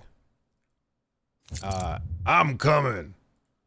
My blood's red. I'm coming. This is coming down the pike. It looks tremendous in many ways as a Warhammer fan. Now, I've actually been lucky enough to actually play this game. I got to play it for about 45 minutes, 50 minutes. It was part of Summer Game Fest. And it was basically because, like, I don't think I was supposed to play that long, but they just didn't stop me. So I just kept going. And so I've gotten a good amount of time with the game at this point. What we played was a pretty standard demo, nothing too shocking or amazing. There weren't any crazy cool set pieces quite on this scale. Like this level right there that they just showed, that's the one I played through.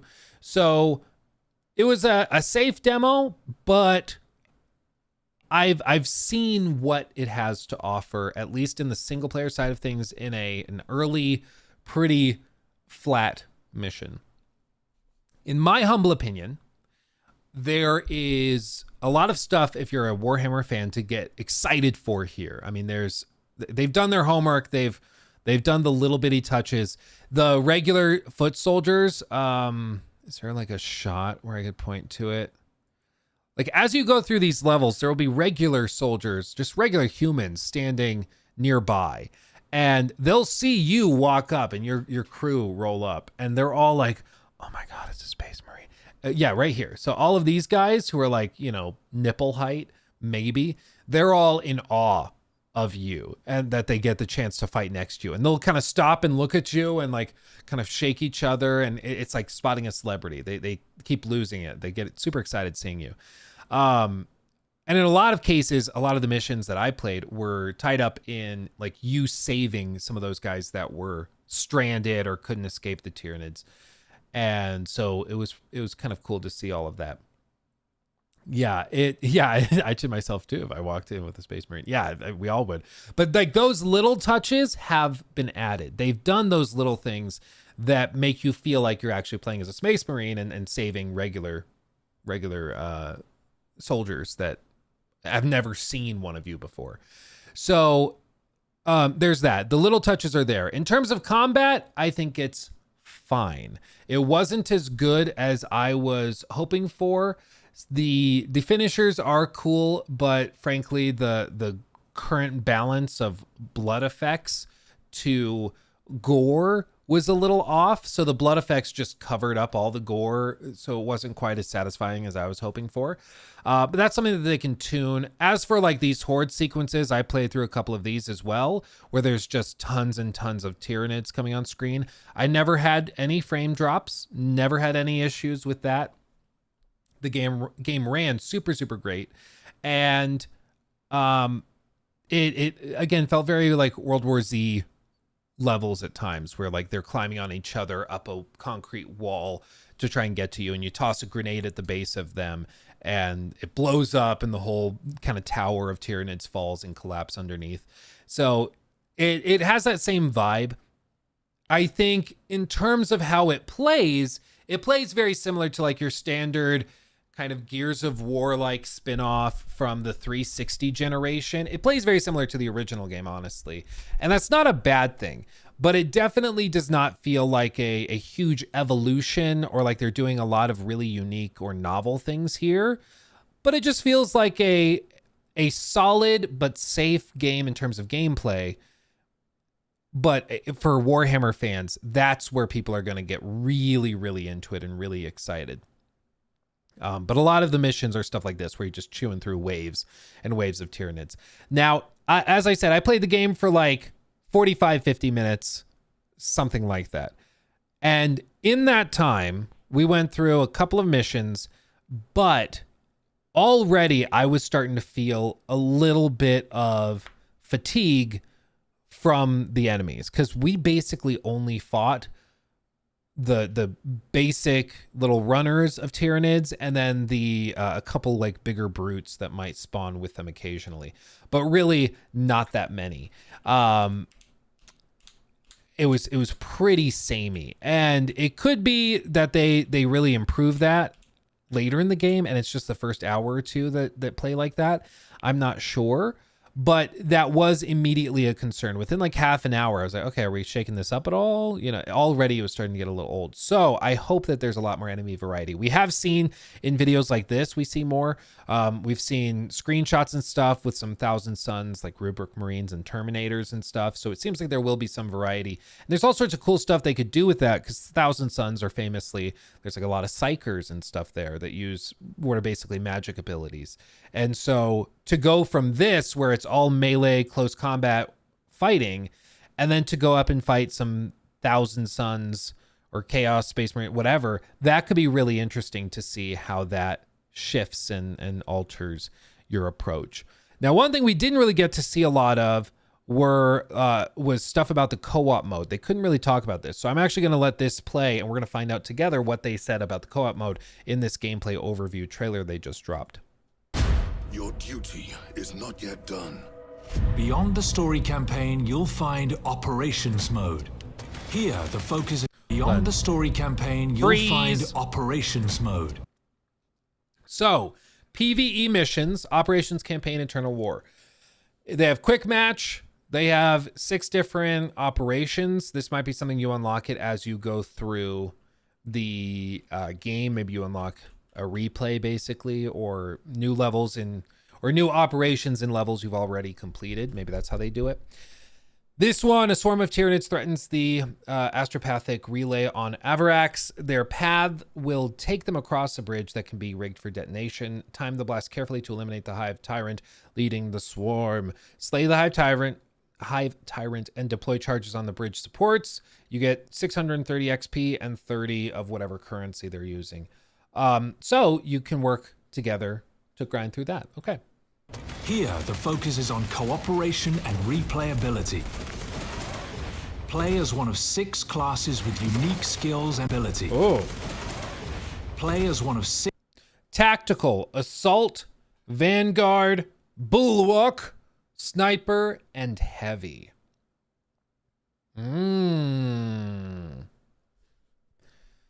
Assault with a big-ass hammer.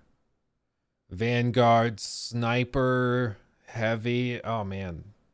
I'm into this. 6 classes with unique skills and abilities. The Emperor provides. Then Oh. develop and customize them to make them your own. Okay, these cosmetics look pretty baller, too. I'm just going to say. These are some swifty skins. So it seems like, looking at this, I'm guessing this is the currency you use to purchase cosmetics. That's the same currency you were earning by completing missions. So if that's the case, and it's actually placed in here where you can buy a good amount of cosmetics without having to pay any money for microtransactions, I'm down for that. Because I'm just assuming there will be, you know, you can buy the currency or something. Then develop. Did they fan over it and show how much any of these were? Come on. As one of 6 classes. Just forward, heavy bolter. I mean, that's a lot of skins. Custom armor sets, Astartes chapters. They got a lot, man. They got a lot. Then develop and customize them to make them your own. Whether you prefer the sniper's stealth cloak and long-range capabilities, the Vanguard's grapnel launcher, or the Bulwark's chapter banner and storm shield combination, your Space Marine specialty, along with those of your squad mates, will be decisive on the battlefield. The more missions you play, the more you'll unlock cosmetics for your Space Marine. You'll also earn XP and armory data that you can spend in the Battle Barge's armory. Oh, armory data. That seems to be the currency. Okay. Then there's like a crafting component or something up here. So you can craft and upgrade the weapons that you get as you go through. Let's see. All squad members deal 50% more gun strike damage. Okay. Okay. Armory to unlock new class perks and improve your armament's performance. Eternal war demands Versus eternal mode. discipline. This is the one where I could see it being problematic if you can buy some of that data currency to be able to purchase. Well, if it's just skins, you purchase that, that's fine. If you purchase like armory upgrades and things like that, that could be problematic. If you're into more competitive challenges, well then you're in for a treat. Enter the fray in our Eternal War mode, where you'll be able to pit yourselves against other players. 6 Space Marines clash against 6 of their sworn Chaos adversaries in arenas inspired by the game's rich settings. Choose your preferred rule set, be it the intense Annihilation Deathmatch, strategic Seize Ground, or the exhilarating Capture and Control. Then engage in adrenaline-pumping matches that will test your skills against players from across the world. Each skirmish offers you the chance to earn more XP and add more weapons to your arsenal as you prove your valor on the battlefield. That's all just a taste of what is to come. We can't wait for you to experience the passion and care that our teams have poured into this game. We've got more surprises in store for you, to be revealed very soon.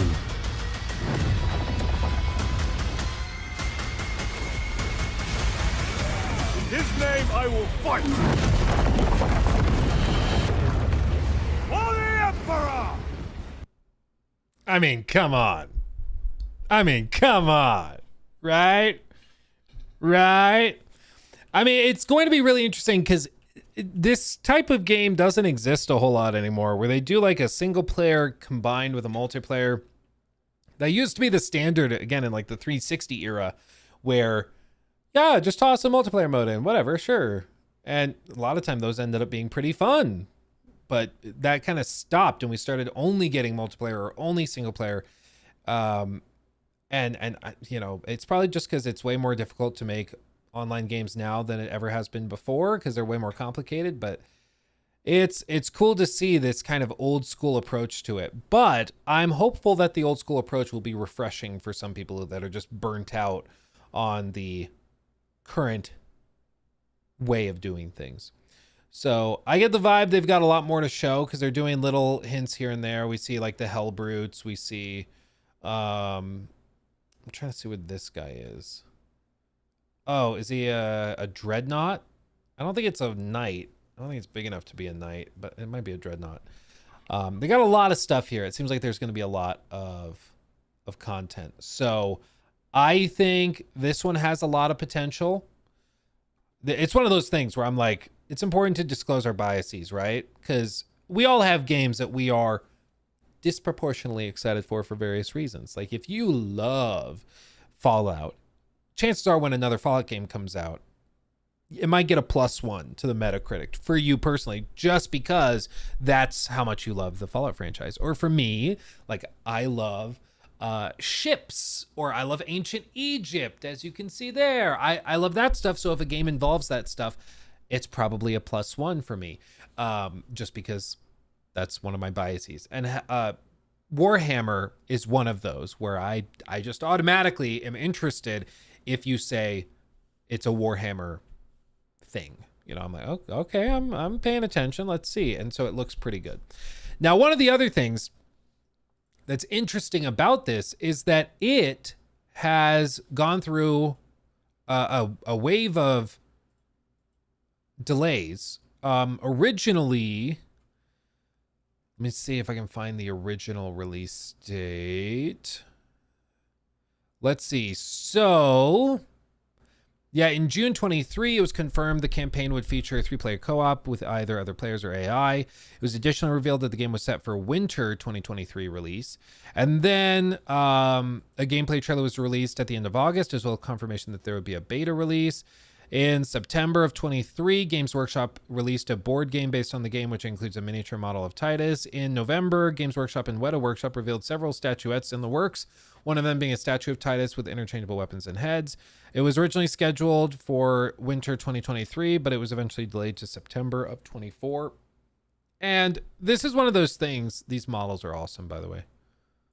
Like, ridiculous levels of detail. Do they have the full... I just want the full link. Is this it? Oh yeah, look at this thing. This is like a collector's dream. They got like the Weta Workshop team to come in and work on it. It's outrageous. But with this stuff, like normally you'd hear about a cancellation or something, and a delay, and you'd be like, oh God, is it having troubles? But in this case, it seems that the delay was literally just for polish and adding content. It seems like they were like confident about it, and then they revealed it and people ate it up and loved it. And so they then went, ooh, okay, maybe we should like double down on this. We should put all of our eggs in the basket. We should really pour everything we've got into it. And they worked their butts off, and it seems like it's potentially paying off. I mean, they've really, I think, struck a chord with the core fan base, and it seems like it might even appeal to some of those like Helldivers players that are looking for a fresh fix or something like that, which is cool to see. But yeah, all these little models and stuff. This is how you get a Warhammer fan like Gideon. Super excited. Show them all the minis and models and stuff. So yeah, Space Marine 2, one to keep an eye on. I think it's got a lot of potential. I'm excited to see how it comes together in the final few months. They've posted these like behind the scenes trailers as well. They just did this a few hours ago. And they show even more sequences like this one you see, flying through space debris. I don't think technically it's space debris. I think the whole like platform's falling and collapsing. But again, they just keep showing more and more and more. And it's like, oh, so you got even more that you guys are waiting to reveal. I get the vibe this is not one of those games where they are showing everything. It looks like they've got a lot of stuff that they're only showing little bitty snippets of. And then most people are going to see that in the final release. Honest, like predictions, probably like an 8 out of 10 type game. That's probably where this lands. Maybe even like 7 out of 10. Just depends on who reviews it. But I think for Warhammer fans especially, they're going to gobble it up. That's my guess. They got the display cases with their Warhammer armies behind them. Dead giveaway. Dead giveaway. I know a Warhammer display case when I see it. Sure do. Sure do. But I mean, you can tell they've really focused on polish. They've done a lot of work here. It's pretty crazy. So I'll stop gushing, but that's one to keep an eye on.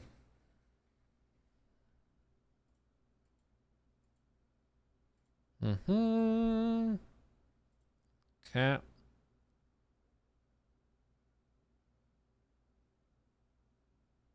Oh, dude, what?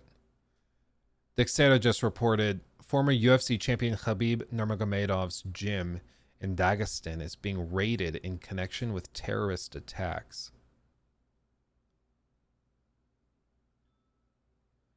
Oh, jeez. Well, there you go. Huh.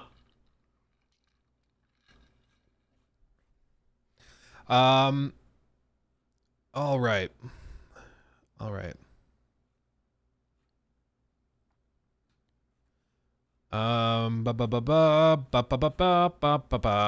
Did I have anything else I wanted to get through?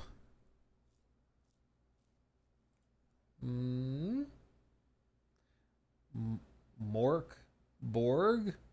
I don't think so. That doesn't ring a bell. Doesn't ring a bell. Oh yeah. Remember, I thought we were maybe going to see something from Hazelight at Summer Game Fest, like a reveal of their next game or something. I'm guessing it's going to happen at the Game Awards. That's my official prediction. You want to know why?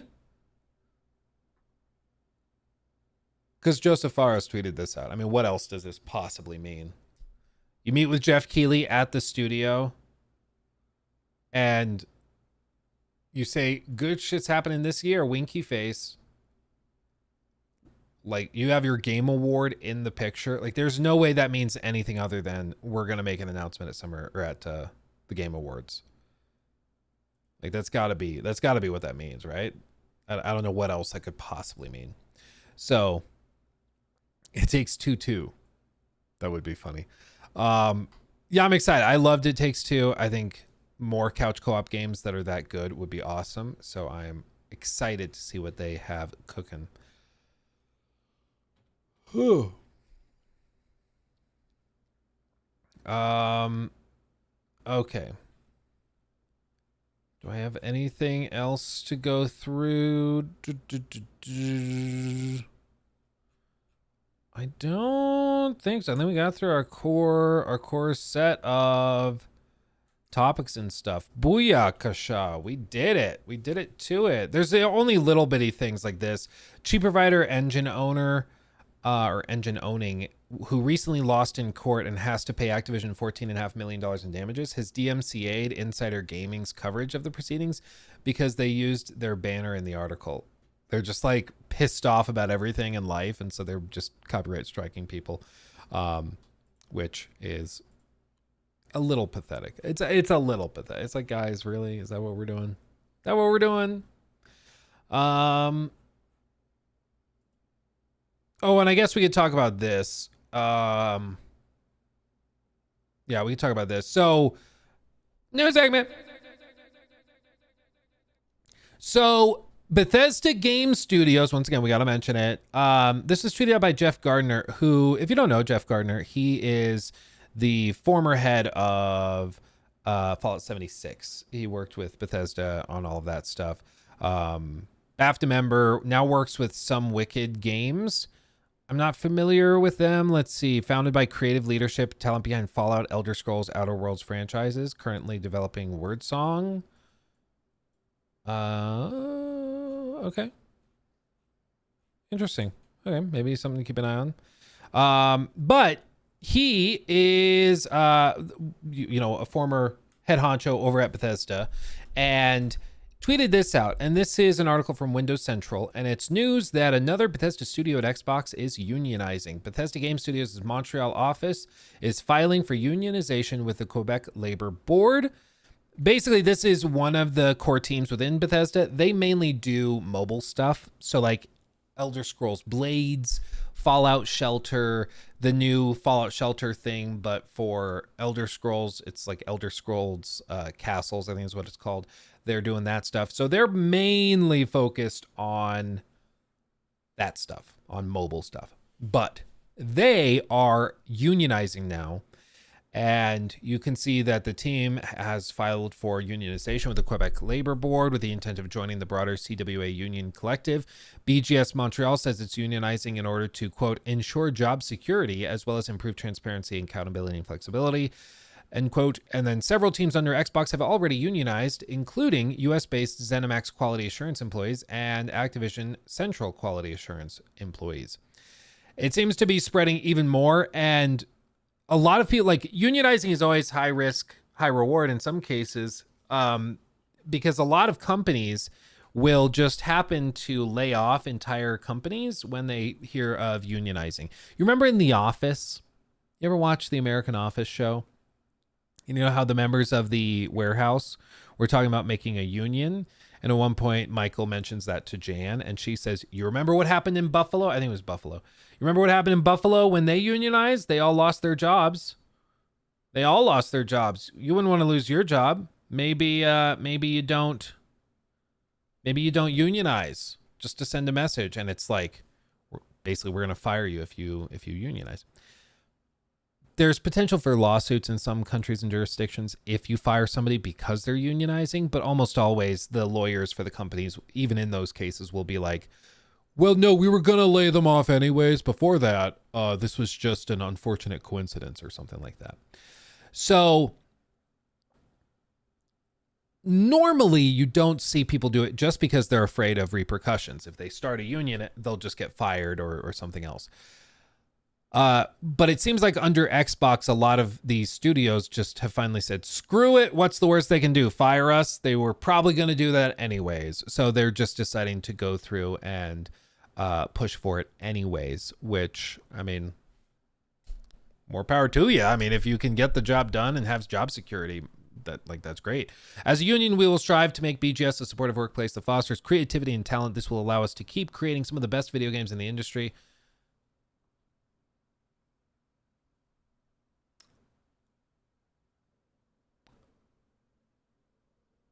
In the jobs at the studio we all love. Having a seat at the table will ensure job security as well as improve transparency, accountability, flexibility, and more. We aim to make sure everyone receives fair compensation for their work and the value they provide. What's funny is that the Montreal studio is actually probably the most profitable studio within BGS, just because mobile games are relatively cheap to produce and they print money. Like, mobile games just are stupid profitable. It's kind of upsetting when you look at some of the charts and graphs over it. So, like, where is it? I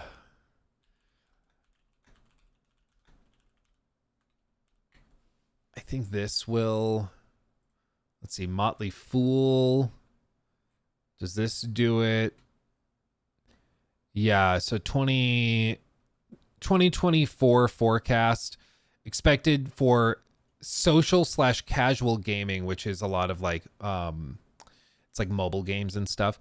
Those are expected to make $200 billion in 2024. This is projected from a few years ago, so I don't know how accurate this ended up being, but $204 billion versus $38 billion in PC games, $30 billion in console games, and $4.5 billion in in-game advertising.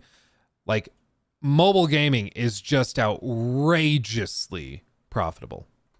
Casual gaming. So the Montreal office, if anybody, like, if Xbox could afford to pay anybody more, it's probably the mobile team, honestly.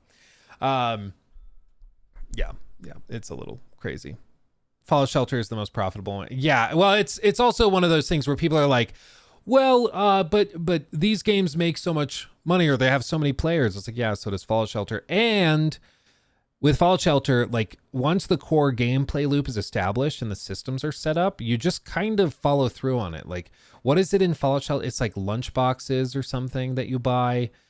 And I think it gives you better survivors to fill out your shelter, I think is how they monetize it. It's been like 7-8 years since I tried Fallout Shelter last, maybe even 9 years, because I think it was when it first came out. But anyway, it's something like that.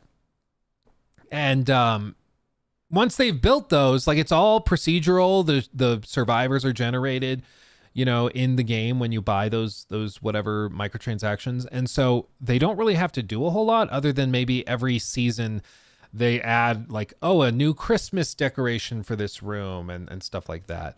More caps. Oh, you can buy caps. Okay. But then they're also developing this Elder Scrolls. Elder Scrolls Castles, and yeah, here you can see it. It's basically just Fallout Shelter, but with Elder Scrolls stuff. And they have like some combat stuff, complete epic quests and stuff like that. But that's effectively what it is. And honestly, it doesn't look bad. I could see having fun with this. You know, it looks cutesy and could be fun. But these mobile games make just outrageous amounts of money. Like, it'll blow your mind. Like, again, people might talk about, well, our console game is really successful. We had 3 million purchases, 3 million players. Granted, that's at like 50, 60, 70 bucks a pop. But like Fallout Shelter will just come in on the Google Play Store with 50 million downloads. And on the App Store, do they disclose that? On the App Store, it's got to be even more. It's still number 13 in role-playing. The game's been out for like 9 years. That's crazy. I don't think they say how many downloads they have. But a lot, I'm sure. Like, it's just these, again, mobile games make just such insane amounts of money. It's unbelievable. It's unbelievable. Like, it's why I read a whole article that was breaking down how the Microsoft acquisition of Activision Blizzard, that's all anybody ever really talked about. But they were like, no, the real reason they want them is for Call of Duty Mobile and for King, which is the other company in that trio that makes like Candy Crush, because Candy Crush will generate billions of dollars itself every year. It's outrageous. Like, it is crazy. So yeah. Oh yeah, how is he doing? Can we check on TSP real quick?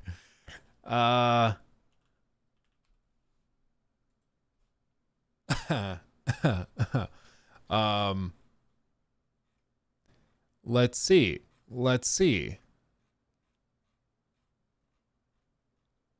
Yeah, just on the 24th, he spent at least $980 on this mobile game. That's if he didn't pull the Trish Wrestler card when he was doing the gacha pulls and stuff. If he didn't pull her and draw her card, he spent $1,600.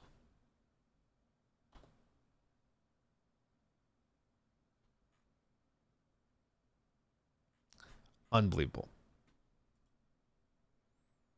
Imagine spending more than like your mortgage on a mobile game.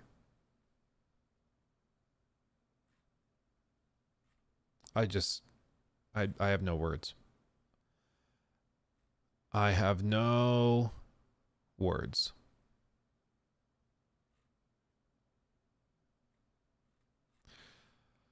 Unbelievable. Okay. Whales are crazy. Yeah, I mean, on the one hand, you start to feel bad because you're like, you clearly have a problem. Anybody that spends thousands on any like hobby when you're not a multimillionaire, that's already weird and concerning. But like, as of right now, he spent like over $22,000 this year alone. At least that amount, probably more. Just like, think of what you could do with an extra $22,000 in your bank account. Bear in mind, he's in his 40s. Like, he's in his 40s. Has no retirement, no savings, nothing. Is still paying back taxes from years ago. Like, and he's spending $20,000 6 months into the year. Like, he's probably going to spend $40,000 to $50,000 on it by the end of this year. And he makes probably like $80,000 to $90,000 in the year. So it's like unbelievable. It's just breaks your brain, man. He's got a rich family. He'll be fine. Well, his parents are, I think, accountants or something like that. No doubt at all, he's relying on them giving him a lot of money in an inheritance. But if they do that, he's going to just spend it all also. Like, I remember seeing a video of him when he was like 38, and he was talking about how he couldn't afford to do something, but he was like, yeah, when I get my birthday money from my parents, I might be able to buy it. I was like, bro, you're 38. What? Imagine being 38 and then budgeting based off of the birthday check you're going to get from your mommy. Like, it's unbelievable. Oh, man. Yeah. No, and he's done it like many times. He's done it many times. One of the most funny things ever. Let me see if I can find it. One of my favorite little weird ticks is that, and then I'll move on, I swear to God. DSP will often call his wife. He'll accidentally slip and call her his mom. And it's really, really uncomfortable. Right? It's really uncomfortable. So that's just before they haven't looked at the car yet. All right. So now the car's there. By the way, so my wife. Just accidentally calling his wife his mom. And he does this a lot. Like he will mix up his wife and his mom many times. Where he's like, yeah, my wife and I went to dinner. It's like, you okay? You okay, buddy? Yeah, that's some deep psychological trauma or something where like you have such bad mommy issues or something that you married a woman and now you're calling her mommy or mom. It's weird, man. That's weird. And it's not like, a girlfriend calling her boyfriend like daddy or something to be goofy. Like this is him just telling a story about some activities and then accidentally like, yeah, and my wife made dinner. It's like, oh. Yeah, really, really weird. Really weird. Oh man. Oh man. Okay.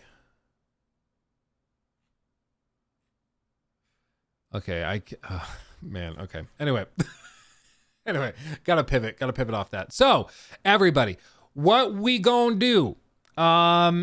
Today is Friday, a wonderful day of Friday. What I'm gonna do is I am frantically trying to wrap up this Starfield video. Jacob and I are both working overtime on it, so we're working to get that wrapped up.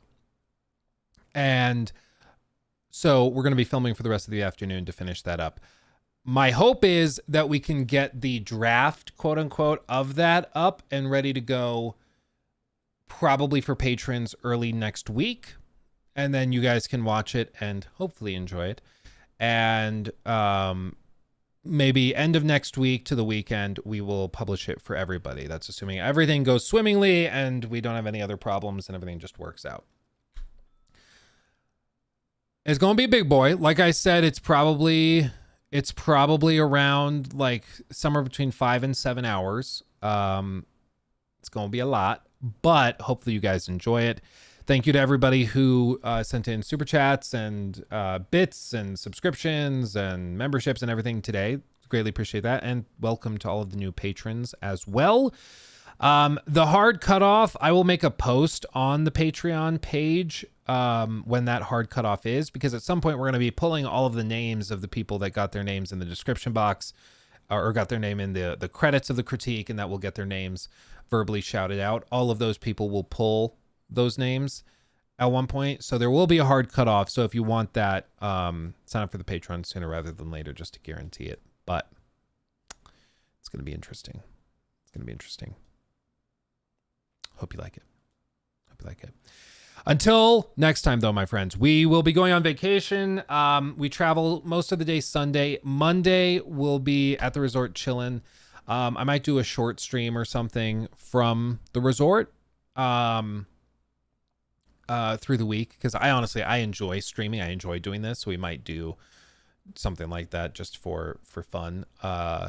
So I don't think I'm not going to be like totally MIA or anything. We'll be streaming next week, but the schedule might be a little different than it normally would be. Okay. Other than that, thanks for being awesome. Appreciate the gosh darn heck out of all of you guys. And I'll see you next week. It's going to be awesome. Yeah, Mai Tai. Oh, no. I'm going to go for margaritas and pina coladas. You better believe it, my friend. Until next time, my friends. Hugs and kisses. I'll see you in the next one. Bye-bye.